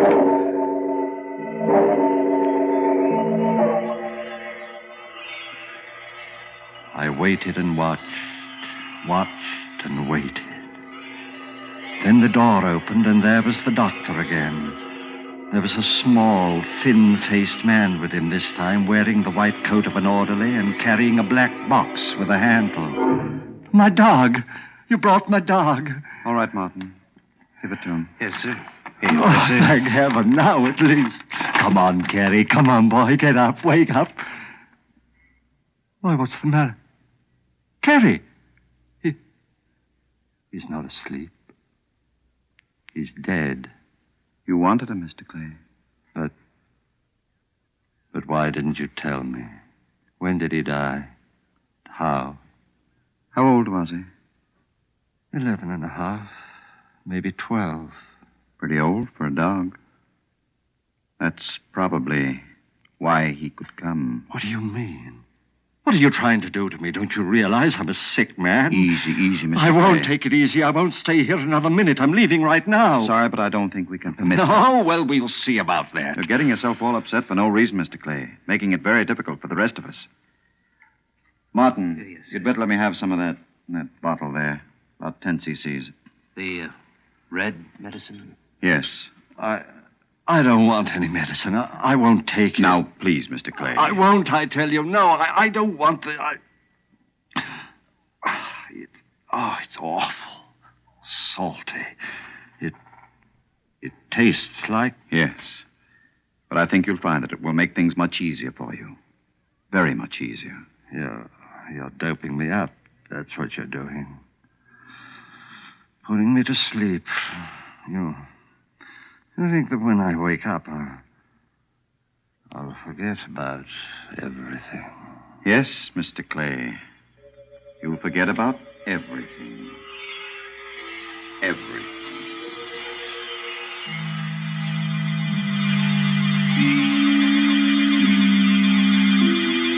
somewhere deep down under the earth. It was a passageway, stone-flagged and with stone walls, and I was walking slowly down it in my bare feet. I could feel the chill of the cold stones through the thick layer of dust. The passageway stretched ahead of me, endlessly. And then suddenly, I noticed that there were doors set into the walls on either side, closed doors. And on each door there was a name. Abel, Abercrombie, Abington. Where was I? What was this place? What was behind those awful, ominously closed doors? Something seemed to be drawing me on down the terrible passageway. Addison, Agar, Allen.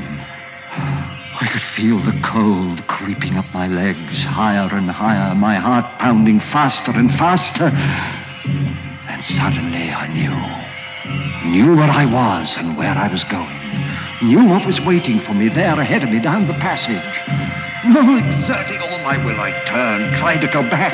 With a roaring in my ears, I was falling through the darkness. Falling.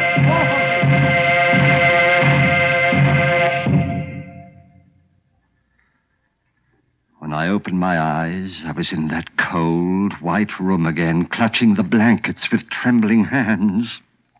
How do you feel now, Mr. Clay? You cried out, sir, as if... A dream. The most awful, horrible nightmare I ever had. A dream? The doctor will be very interested. Would you care to tell me all about it? Oh, I don't even want to think about it. It was about your former life? Former life? Oh, I'm sorry. I shouldn't have said that. I meant... Here, where are you going? To get my clothes, to get out of here. I won't stay here another minute. But you can't go. You can't. Martin, help me. Please, let go of me. Let go. Don't you realize that if I do stay here, if I dream that dream again... Listen. I was in a passageway. An endless, eternal passageway like a corridor of doom. It stretched on and on to infinity with doors, closed doors on either side. And on each one of the doors in alphabetical order there was a name. The name of all those who had died since the beginning of time. I was walking down that corridor on my bare feet and... Why are you looking at me that way? You mustn't talk about that. You mustn't, do you hear? But you asked me. You didn't dream that dream. You couldn't have. And you've got to get it out of your mind. We'll help you. We'll give you a massage. That should make you relax. The alcohol, Martin, right over there. A massage? You think that'll help? If it doesn't, we'll call Dr. Stone. Try something else. Martin. I see. Now what? What are you staring at? Your feet. On the soles. Dust. Thick, gray dust. Dust. Like the dust in the passage. The corridor of doom. And that means... It wasn't a dream. It means... I was really there.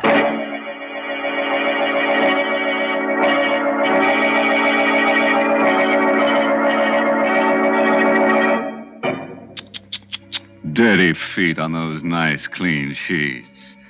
No wonder our friend the nurse seemed so upset. Or was that the reason? Maybe she was just disappointed that he still hadn't told her about his operation. Yes, that always has them in stitches. Great big stitches. Like the ones they take in a shroud. Mr. Host, I'm afraid I just can't believe this story. I can't believe that it really happened. Is that so, Mary? Do you think Mr. Clay got that gray dust in his feet because he has feet of clay? Hmm? There you go again. Always looking on the discouraging side of things. I really do believe I'd rather talk to cheerful folk, like those nice young men and women who sang that new Lipton tea song when I was at the studio. Sing a song of Lipton's. Yes, that's the way people ought to feel about tea. Because, you know, when you're feeling discouraged or tired, there's nothing quite like that brisk flavor of Lipton tea to perk you up. Yes, brisk means that Lipton's is never wishy-washy. No, siree, as they say in the song. So when you've had a busy afternoon, or maybe when friends drop in for a little talk, pour yourself a cup of cheer with brisk-flavored Lipton tea. It's got a special flavor that always tastes like home. And it always tastes like more, too. Well, now I think it's about time to take another little walk. Yes, down the corridor of doom with our star, Boris Karloff. And by the way, don't be concerned about getting too tired, because you'll only have to walk one way. That's the nice part of a trip like that. You don't have to worry about coming back. I lay there, staring down at my feet. No, it had not been a dream. For there, on my feet, was the thick, heavy dust from the corridor of doom. I had been there, walking down its awful silence, not in my mind, but in the flesh. My heart clenched like an icy fist that I threw the blankets aside, started to get up. Mr. Clay, what are you doing? Where are you going? Let me go. But you can't get up. You can't leave. Oh, let me go. Martin, quick, help me. Please, Mr. Clay. Oh, for heaven's sake, let me go. Don't you realize what this means?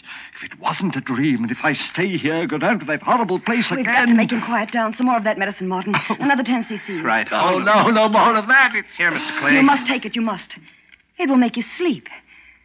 Sleep so soundly that you won't be able to go down there again. No, but... All right. Give it to me. Here. You stay here, Martin. I'll go get Dr. Stone and tell him. Better, Mr. Clay? I don't know. Color. Dark red. Taste. It's like... Yes, I know. And it makes me sleepy. My eyes get heavy and... Have you been here for a long time, Martin? No, not long. What is it like outside of this room? It's strange. Like no place else. And the other patients, what are they like? They're strange, too. Listen, Martin. I'm a rich man. You're the only friend I've got here. You've got to help me. Whether you're rich or poor doesn't matter. As for helping you, that's what I'm here for. You've got to stay here. Watch me. Every minute. My heart. I don't think it'll stand much longer.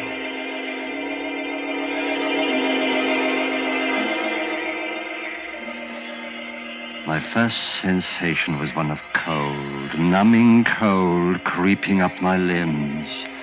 I reached for the blankets, couldn't find them. Then I opened my eyes, and I was there again, back there in that awful endless passage, that corridor of doom.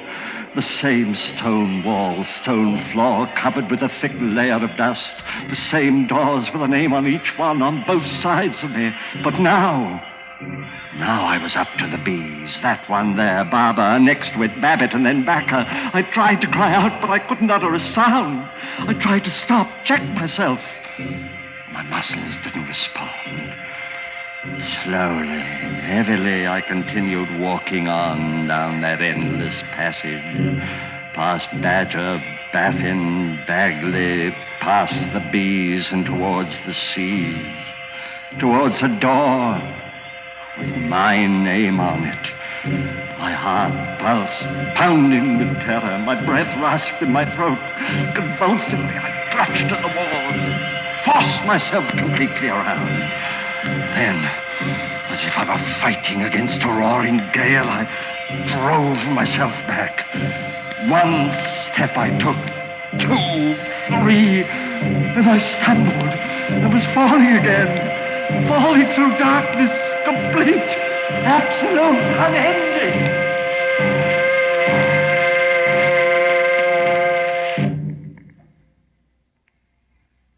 Even before I opened my eyes, I knew where I was. Back in my room, the sheets crumpled in my sweating hands. I lay there for a moment. I knew that this was my last chance. And as I knew where I was, back in my room, the sheets crumpled in my sweating hands. Slipped out of bed, tiptoed to the door of the room, opened it a crack, and peered out, a hospital corridor. And sitting at a desk halfway down it, the nurse. Could I slip past her? Then on a table next to the door, I saw the telephone. A telephone! Now I could get help. Reach someone who would save me, take me out of this place. Picking it up quietly, I dialed my daughter's number, Alec Bartlett's wife.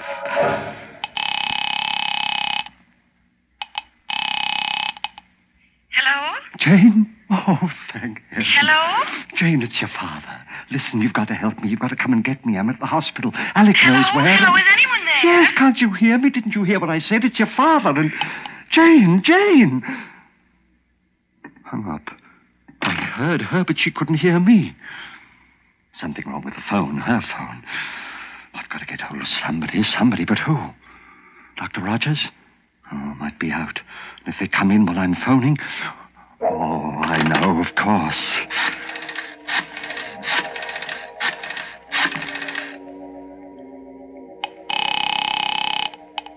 Police headquarters, Ryan speaking. Hello, police. This is John Clay of Riverside Road. I'm at the hospital. I don't know where. Hello? But can't you hear me, officer? For heaven's sake, listen. It's a matter of life and death. John Clay at a hospital. My son-in-law, Alec Bartlett, can tell you where. Hello? Officer, listen. Don't hang up. Don't. Nuts. Officer, hello. Anything the matter, Mr. Clay? Dr. Stone, your telephone, there's something wrong with it. No, Mr. Clay. There's nothing wrong. Not with the telephone. But I tried to make 2 calls. 2 different numbers, and... I know. You should have known. Nurse, orderly. Should have known what? Why couldn't they hear me when I could hear them? Why? Yes, Dr. Stone? Will you put Mr. Clay back into bed? No. I'm awfully sorry, sir. I only went out for a minute. Come on, Mr. Clay. No, please. leave me alone, please. Mr. Clay, please. No use struggling. You know that, don't you? Yes, I know. Doctor, I won't have to go back down there again, will I? Down to the corridor? That's not up to me. All right, nurse. I think we're ready for another dose. The final one. Yes, Doctor. No, doctor. No, not that red medicine. Not again. I'm sorry, but you've had a lot of time. All the time we can give you. All right, Mr. Clay. No, I won't Here. take it. You know what it means, doctor. I go back down there again to the corridor. It'll be to the letter C. To the place where my name is. If he won't take it by himself, perhaps you'd better help her, Martin. Yes, sir. No, Here, I Clay. won't.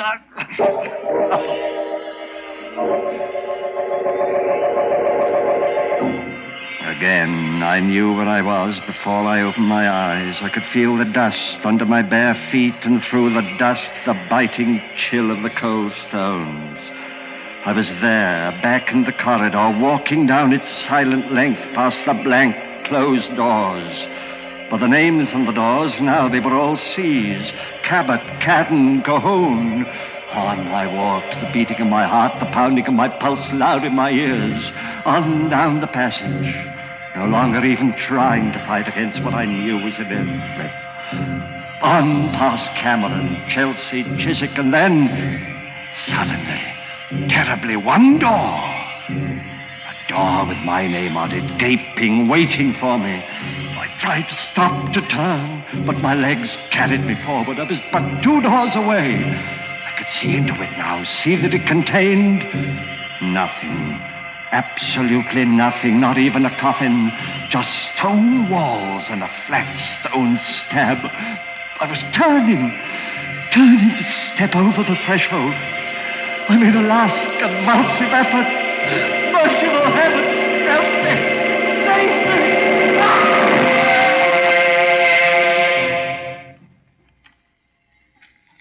All right, Martin. Pick him up. Yes, sir. Is it all over? Hello, Bartlett. In at the death, eh? I'll see if there's any pulse, of course, but I should think it is all over. It is, Stone, but not the way you think. What? Clay. He's not dead. No thanks to you. All right, get him up, both of you. Here, Mr. Clay, let me help It's you. all right, Martin. I'll be fine from now on. But how? Don't look so surprised, Alec. Mr. Martin is a detective. I hired him some time ago. You see, I had a feeling that something was wrong when that railing broke accidentally, and I took that bad fall. So I decided I should investigate. You can't prove it. You can't prove anything. The first results of Martin's investigation showed me what bad financial shape you were in. And it was then that I realized that you had actually been trying to murder me to get hold of my money. So I faked that story of having a very bad heart. You mean it? I thought it would give you the idea of trying something more subtle and less dangerous. And it certainly did. But you still can't prove anything, not a thing. No, don't you worry about that. Don't forget. Come back here, Bartlett. You'll never have a chance to prove it. Come back, Bartlett. Oh, you shot him, killed him. Well, I couldn't have. I fired up in the air to get him to stop. Come on. But I don't understand. Yeah, got a mark on him. But he is dead. He was the one who had the bad heart. That's what gave me the idea of Good heavens, look. At what? This hallway was supposed to be the corridor of doom. When I reached the door with my name on it, I was supposed to die. Look. Look at the name on that door there. The one right next to him. Bartlett. His name. So what? Nothing, Martin. Nothing at all.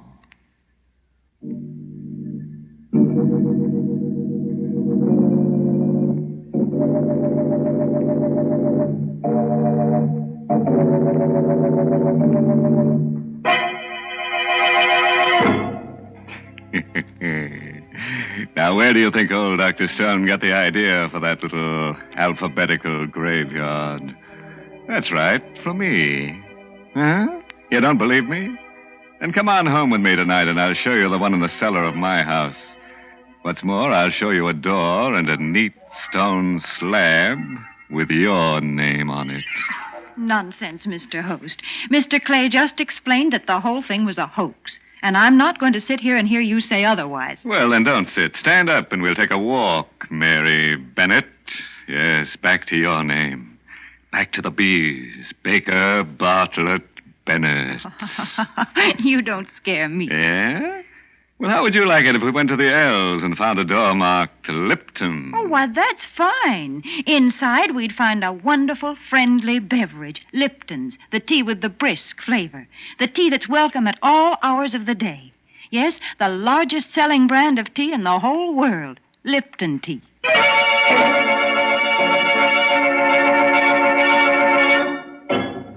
And now a word of advice. If you should wake up tonight with a sudden chill, find yourself walking barefoot down a dusty stone corridor with doors on both sides of it, don't get excited. Just insist on a doom with a view. By the way, this month's Inner Sanctum mystery novel is The Whistling Legs by Roman McDougal. Yes, and next week's Inner Sanctum story, directed by Hyman Brown and brought to you by Lipton Tea and Lipton Soup. Next week's story is about women.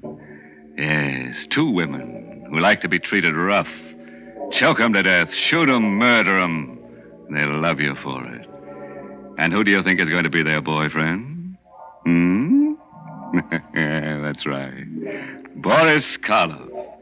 Boris Karloff will be with us again next week, because who else could love such women? So, if you're in a tender mood, tune in next Tuesday. Until then, good night. Pleasant dreams.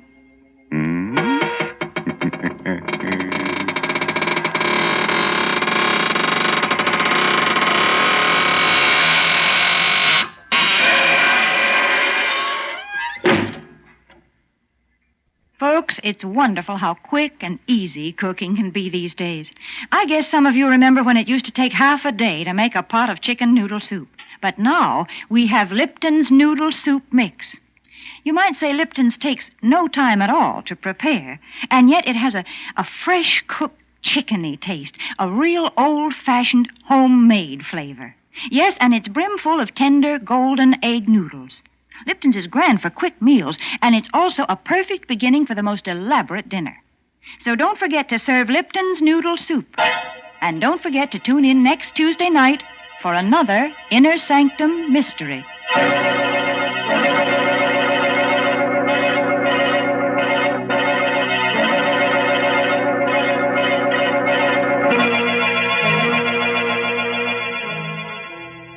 This is CBS, the Columbia Broadcasting System.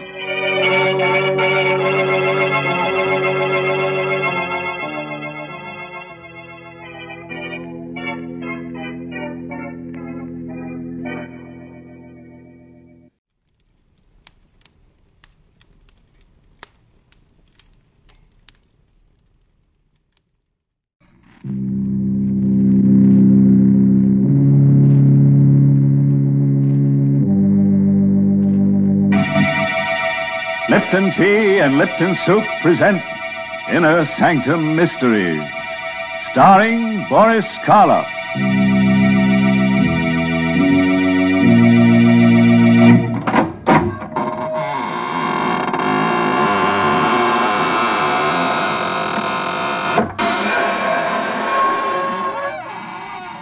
Good evening, friends of the Inner Sanctum. This is your host, to welcome you through the squeaking door into the land of ghosts, vampires, and other gay, hilarious people. Friends, are you looking for an apartment? Well, we have just the place for you. It's sturdily built, completely of marble, with cold running water every time it rains. You don't have to worry about the landlord putting you out. The lease is forever. All you have to do to get this little love nest is call your undertaker and get yourself a little bit dead. Mr. Host, I assure you, no one is the least bit interested in your offer. But, Mary, just think. Once you're dead, you can appear on Inner Sanctum. You know, we always have a ghost in our story, someone whose voice comes back from the grave and gives advice to our characters. Yeah, sometimes I think our theme song should be, My Mummy Done Told Me. Well, that's very funny. But you know, Mr. Host, talking about voices coming back, that's what happened to me the other day. I heard my own voice coming back to me on the radio while I was eating breakfast. No. Yes. I just heard the new Lipton jingle, and then I heard myself. Yes, there I was, talking about Inner Sanctum and about Lipton tea, too. You see, it was a record, an electrical transcription that I'd made, all about Lipton's brisk flavor, how Lipton's always tastes fresh and full-bodied, never wishy-washy. And you know what? There was a man on the record who talked almost like you, Mr. Host. An imposter. I'll kill him. Oh, it was just in fun. He made spooky remarks when I talked about Lipton tea. But I did get a chance to say that Lipton's is the largest selling brand of tea in the whole world. All right, Mary, you've had your chance. And now make room for the creepiest voice you ever heard. The curdling kid himself, the star of stage, screen, and radio, Boris Karloff. Tonight's story is called The Wailing Wall. It's an original radio play by Milton Lewis. And you'll hear Boris Karloff in the role of Gabriel Hornell. All set, friends? Then turn out the lights, curdle close to the fire, and listen. Night. And on the waterfront of downtown Manhattan, the fog creeps in like a crawling cloud. Tucked in between the towering skyscrapers, there's an old rundown mansion. An anachronism, a freak among the streamlined giants. It's the Hornell home. And tonight, leaping tongues of flame from behind the black shutters. Yes, it's Johnny. Is there anybody in that old dump? They say an old guy lives there, owns it.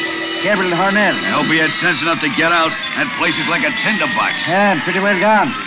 Casey, get that horse. Hey, there is someone in there. Get the exit, come on. I'm right behind you. What? Get out of the way. Hurry, will you? I knocked it up.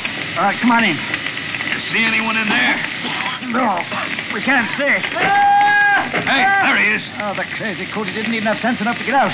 Here, grab a short. Yeah. No, let go of me. We're just taking you out. I don't want to go out. We ain't asking you what you want. Come on, Johnny. Before this joint collapses. Oh, take me out. I can't leave the house.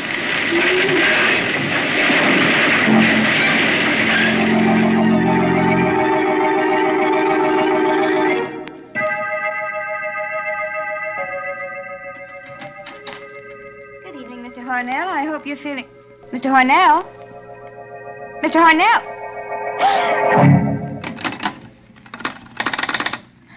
The head nurse. And hurry. Hello? Hello, this is Nurse Hopkins on the 18th floor. Gabriel Hornell is not in his room. The window is open from the bottom. There's a letter. I know, but I'm sure he's not alive. Oh, the letter? Yes, I'll read it to you. To whom it may concern. By the time you read this, I shall be dead. There can be no mistake this time. Death holds no fear, no terror any greater than what I've endured in life. For the past 40 years, I've searched for freedom. I hope now I've found it. Even now, as I write, I can hear her voice, calling to me as she did that night years ago. I'd prepared everything while she was in bed. Just the last few minute little details had to be completed. Gabriel? Gabriel, do you hear me? What do you want? What are you doing down there? I'm fixing something. Well, why don't you come up? I don't want to be alone here. I can't bear to be alone. Come up, Gabriel. What's the matter with you? Why don't you answer me? Oh, you're just doing it for spite. I know you are. Stop that hammering, Gabriel. You know I can't bear that noise. Now stop it, please. Gabriel, will you stop that noise? Oh. You came down. Well, of course I came down. Did you expect me to lie there while all this racket was going on? Now, you know I'm a sick woman, Gabriel. What are you doing there anyhow? You can see. Well, yes, I can see, but it doesn't make any sense to me. Oh, you've made a huge gaping hole in the wall. Now, what on earth did you want to do a thing like that for? You'll find out soon enough. And what are all those things? Stonemason's tools, cement, plaster. Well, I never dreamed you knew how to use them. Oh, I'm going back to bed. No, Agnes. No? No. Gabriel, that rope in your hands. Yes. I've thought carefully about this rope, Agnes. It's the most merciful way. It leaves a little trace, since there's no blood. Gabriel.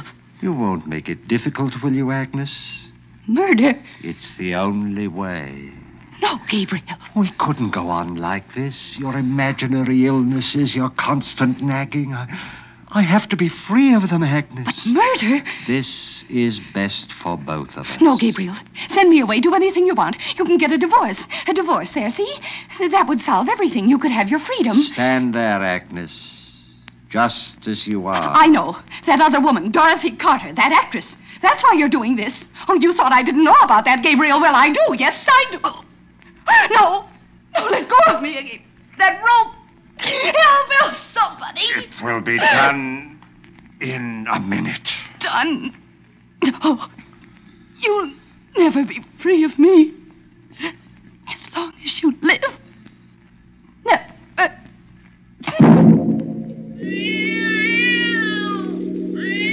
The cat saw everything with its yellow eyes. The cat saw me take her body to the tomb I'd made in the wall. The cat saw me place her there and carefully seal it up. I worked quickly, skillfully, with infinite care. First the bricks, one on top of the other, then the plaster. Then the wallpaper to match the rest of the room. That wasn't very difficult. In a short time it was done. I was free. All I had to do now was to go to the police and report her missing. It was even simpler than I'd thought. I put on the coat. I was about to open the front door when I heard it for the first time. I thought it must be my imagination. I listened carefully. I rushed to the wall, put my ear to it. What I heard made icy perspiration ooze out of every pore of my body. The wail was coming from the wall. It was like the insane shriek of some creature of another world. Was she alive in there? She couldn't be. She was dead. I knew she was dead. And yet I heard her voice wailing. I could swear it was her voice. I couldn't go out as I'd planned. What if someone else should hear it? Would they go to the wall? Investigate? The doorbell. Oh, it couldn't be at this hour. It couldn't be, but it was. Who? Oh, I had to risk everything and answer it. I'm sorry to disturb you, Mr. Hornell. It was Patrolman Cleary. He was the officer on the beat. He was blue with cold. I was passing by and I saw the lights on. I peeked in the window. You looked in?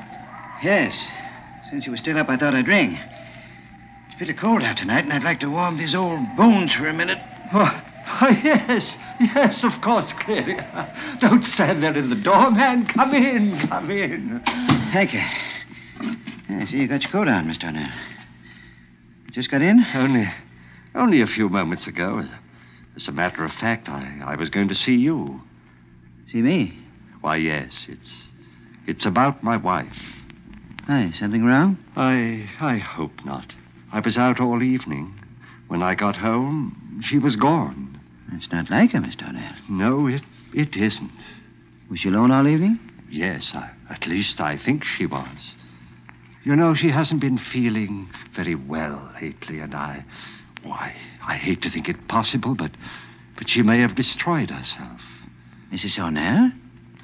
No, she wasn't the sort. Oh, she was ill, terribly ill. I tried to keep it secret until she recovered, but the doctors knew. Insane? Yes. Don't you see?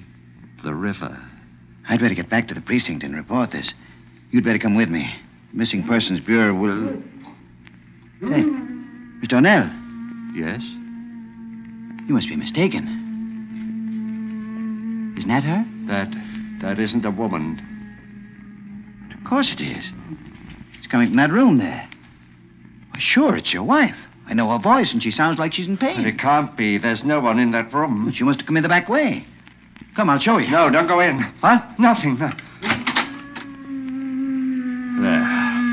You can see for yourself there's no one here. No one? Could have sworn your wife was in this room.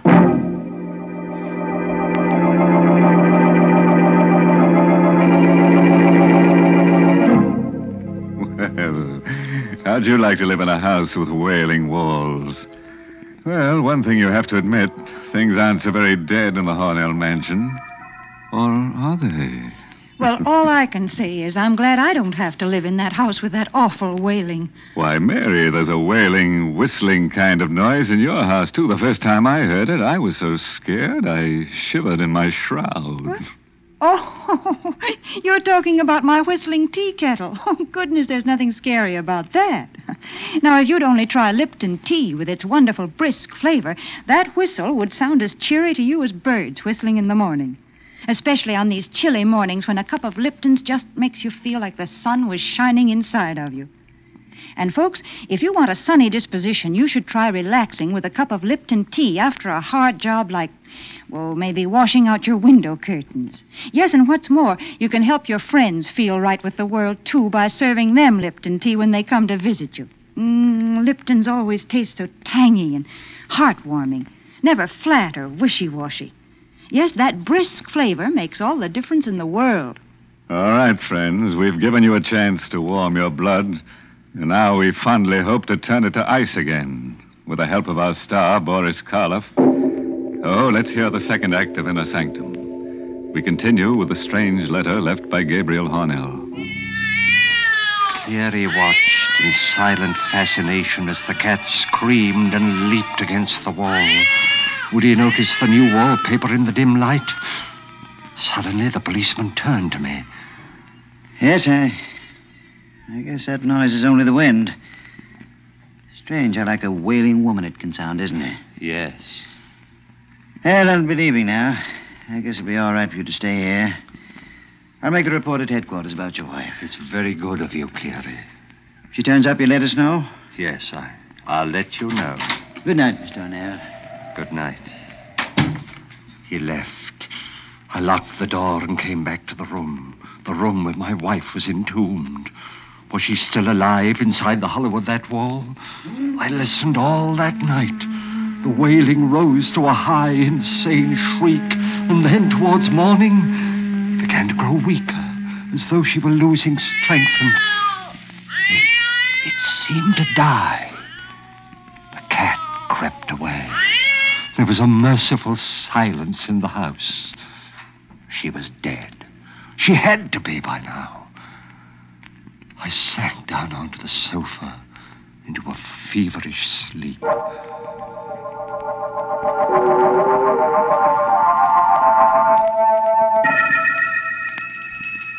Somewhere a bell was tolling, calling the mourners to the grave. Suddenly I sat bolt upright, shaking, trembling. Oh, I'd been dreaming. The front doorbell was ringing. It was night again. How long had I slept? The house was silent. Oh, there was nothing to fear now. I ran to the door, opened it. Hiya, kiddo. Dorothy. Well, are you going to keep me out here in the cold? No. Come in. I haven't been feeling well, Dorothy. Is that why you forgot our date tonight? I must have overslept. What time is it? 10 o'clock. 10? I must have slept clear through the day. Well, aren't you glad to see me? Glad? Why, yes, it's a delightful surprise. Well, that's more like you. Come here, kiddo. You've got the blues, but Dorothy will wipe them away. Give us a kiss. What's that? Just the wind. Oh, no, it can't be the wind. This is a very old house, Dorothy. You sometimes hear strange noises. Oh, I've never heard anything like that before. Sounds human. Was she still alive, even after 24 hours? Suddenly I realized that the doorbell was ringing again. There was a large pair of wooden sliding panel doors between the room that we were in and the vestibule that led to the street. I wasn't going to take any more chances. There's someone at the door, Gabe. Yes. You wait here, Dorothy.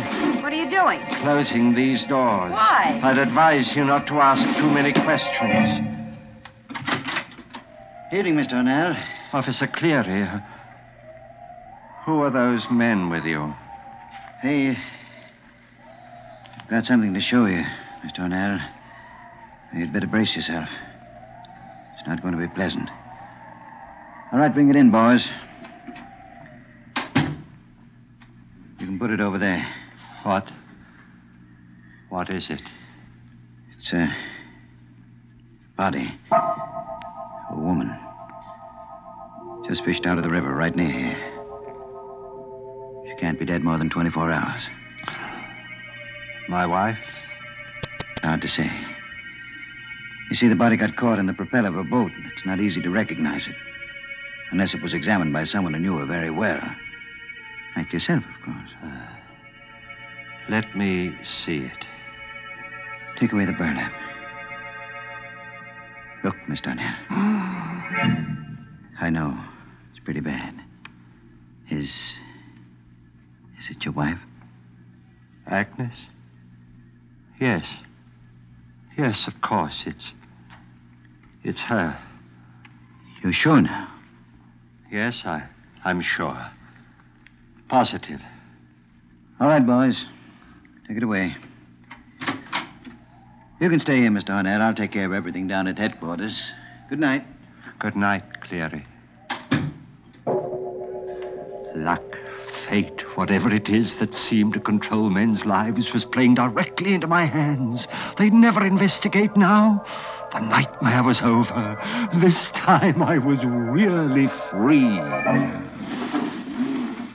Suddenly, the panel door opened. Dorothy was standing there, a curious smile on her lips. I heard everything, kiddo. You did? So you were married. No longer, Dorothy. My wife died. Suicide. So I heard. Now everything will be quite all right, and we can get married in a few weeks. We'll have money, lots of money. She left you plenty, eh? She was very wealthy. What's the matter? Nothing. Nothing. I see what happens to your face when you hear that wail. Did you kill her? What are you talking about? Did you murder her? You heard what he said. She was found in the river. You can fool a dumb copper, but you can't fool Dorothy. That wail. It's queer. Awfully queer. Look at what that cat's doing, will you? Jumping up on that wall like it's gone crazy. Yes, there's something about that wall.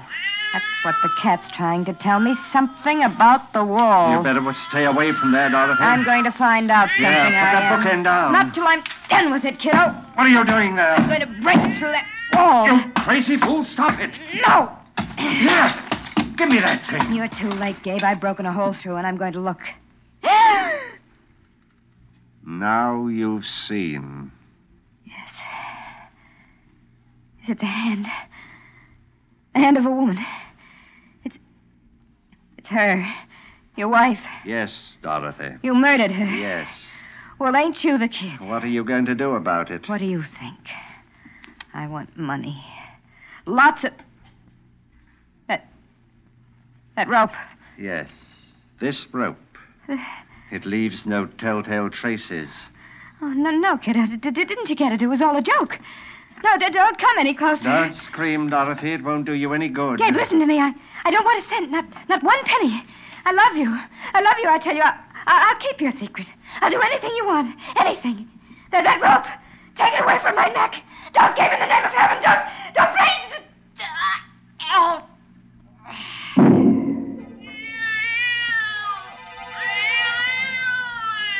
She was dead. I took her body, put it in an old trunk in the storeroom of the cellar. I had to think of some plan, some way to get rid of those bodies. In my confusion, there was only one thing that I was certain of. I must never leave the house, not even for a minute. I never did. At nights, I would sit there, listening. Then it would come, the wail in the wall. I knew that after a week she couldn't be alive. What made the wail? Plans? I thought of 1,000 plans, but all of them would mean that I had to leave the house, and if I left, someone would hear the wail and find out, just as Dorothy did. Fire. Yes, fire. That would do it. The idea danced like a flame in my mind. But no. They discovered charred bones of the skeletons among the wreckage. No, it wouldn't be worth it. The only way I could be safe was to stay there in the house. I stayed. I, who had risked everything for freedom.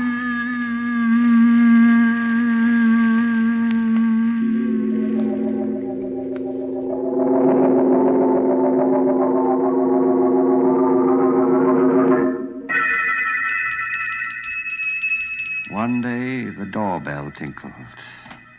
I opened it. Mr. Harnell? Yes? I'm Mr. Crawford from the bank. May I come in? Just in here, in the vestibule. We've written to you 12 times, but you've never replied. What do you want? Well, Mr. Harnell, you may not realize it, but you've overdrawn your account. The money your wife left is gone. Gone? So short a time? So short? Why, she died 40 years ago. 40? It seems only yesterday. We've been investigating. Even the grocer who used to supply your food no longer will extend you credit. Well, what do you want with me? I'm not starving. If you'd see your face, you'd realize that you are, Mr. Harnell. Now, if you'll only be reasonable, we can see to it that you get $250,000. $250,000? How? By selling this house. It's become very valuable. No. You get out of here. Get out. But, Mr. Harnell... Get out! Very well. He was right. I was starving. That night, when I heard the wailing begin again, I came to a decision. I had spent 40 years in the house. More punishment than criminals receive who've committed even worse crimes than mine. I'd take a chance. I opened the wall I'd sealed up 40 years ago. She was still there. But the wailing continued. Why? I looked into the tomb I made for her, and then I saw it. I saw this thing that had ruined my life. It was a tiny hole in the outside wall that I'd made when I first broke it open. The wind rushed through and made that horrible wail. What was the use? I took a match out of my pocket. I set its flame to the curtains. In a moment, the place would be an inferno. But I decided to stay. I wanted to perish with the house. In death, at least I'd be free.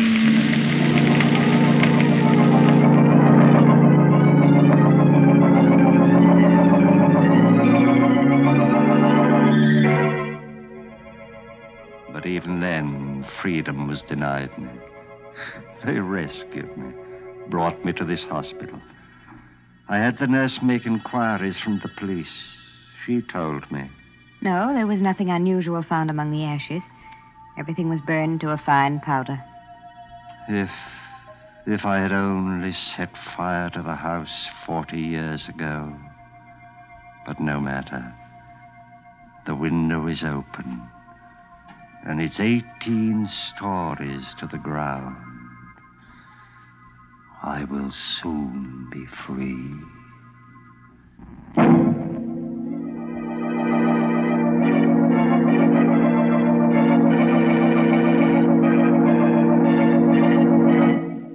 Meow! Everybody's dead but the cat. And we overlooked him because we couldn't find him. Of course, I'm sorry that wall made such an unpleasant noise, such a tuneless wailing. We tried to teach it to whistle the new Lipton tea jingle, but we didn't have time, eh, Mary? Now, you just stop teasing me, because I'm not going to talk about the Lipton jingle, no. No, and I'm not going to talk about Lipton tea, either. Instead, the Lipton people want me to remind you folks about something important. I mean the Victory Loan Drive. You know, friends, we've been buying bonds for many years now. But this drive is in some ways the most important. Because if a job is worth doing, then it's worth finishing. The bonds you buy now won't buy weapons. No, this time the money will help bring our boys home. It will also help take care of our wounded soldiers, provide them with the finest medical care in the world. And, friends, we can certainly do no less. And the victory bonds you buy now will help launch our veterans into a safe and secure post-war world, the kind of world they've been fighting for. Yes, you're helping others and yourself, too, every time you buy a victory bond. So buy all you can, won't you?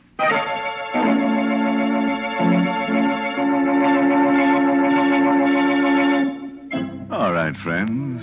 Until we meet at some haunted house, here's a parting thought. Don't seal your wife in a wall. That won't keep her quiet. Oh, by the way, this month's Inner Sanctum mystery novel is Devil in the Bush by Matthew Head. Yes, and next week's Inner Sanctum story, directed by Hyman Brown and brought to you by Lipton Tea and Lipton Soup. Next week's story is about a man who gets hunches. His hunches are about death. He's sure he's going to be killed. Not by poison or fire or strangling. Nothing simple like that. No, our character has a nice, interesting death waiting for him. Oh, if you'd like to be in at the death, drop in next Tuesday. And now it's time to close the squeaking door, so good night. Pleasant dreams.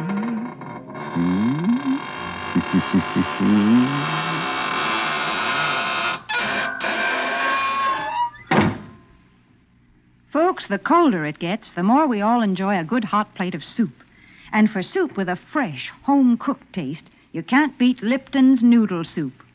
Yes, Lipton's is blessed with a real chickeny flavor, and it's just swimming with tender golden egg noodles. But listen, Lipton noodle soup takes almost no time at all to prepare, and Lipton's is economical, too. Costs less and makes lots more than canned soups. So don't forget to try Lipton's noodle soup. And don't forget to tune in next Tuesday night for another Inner Sanctum mystery.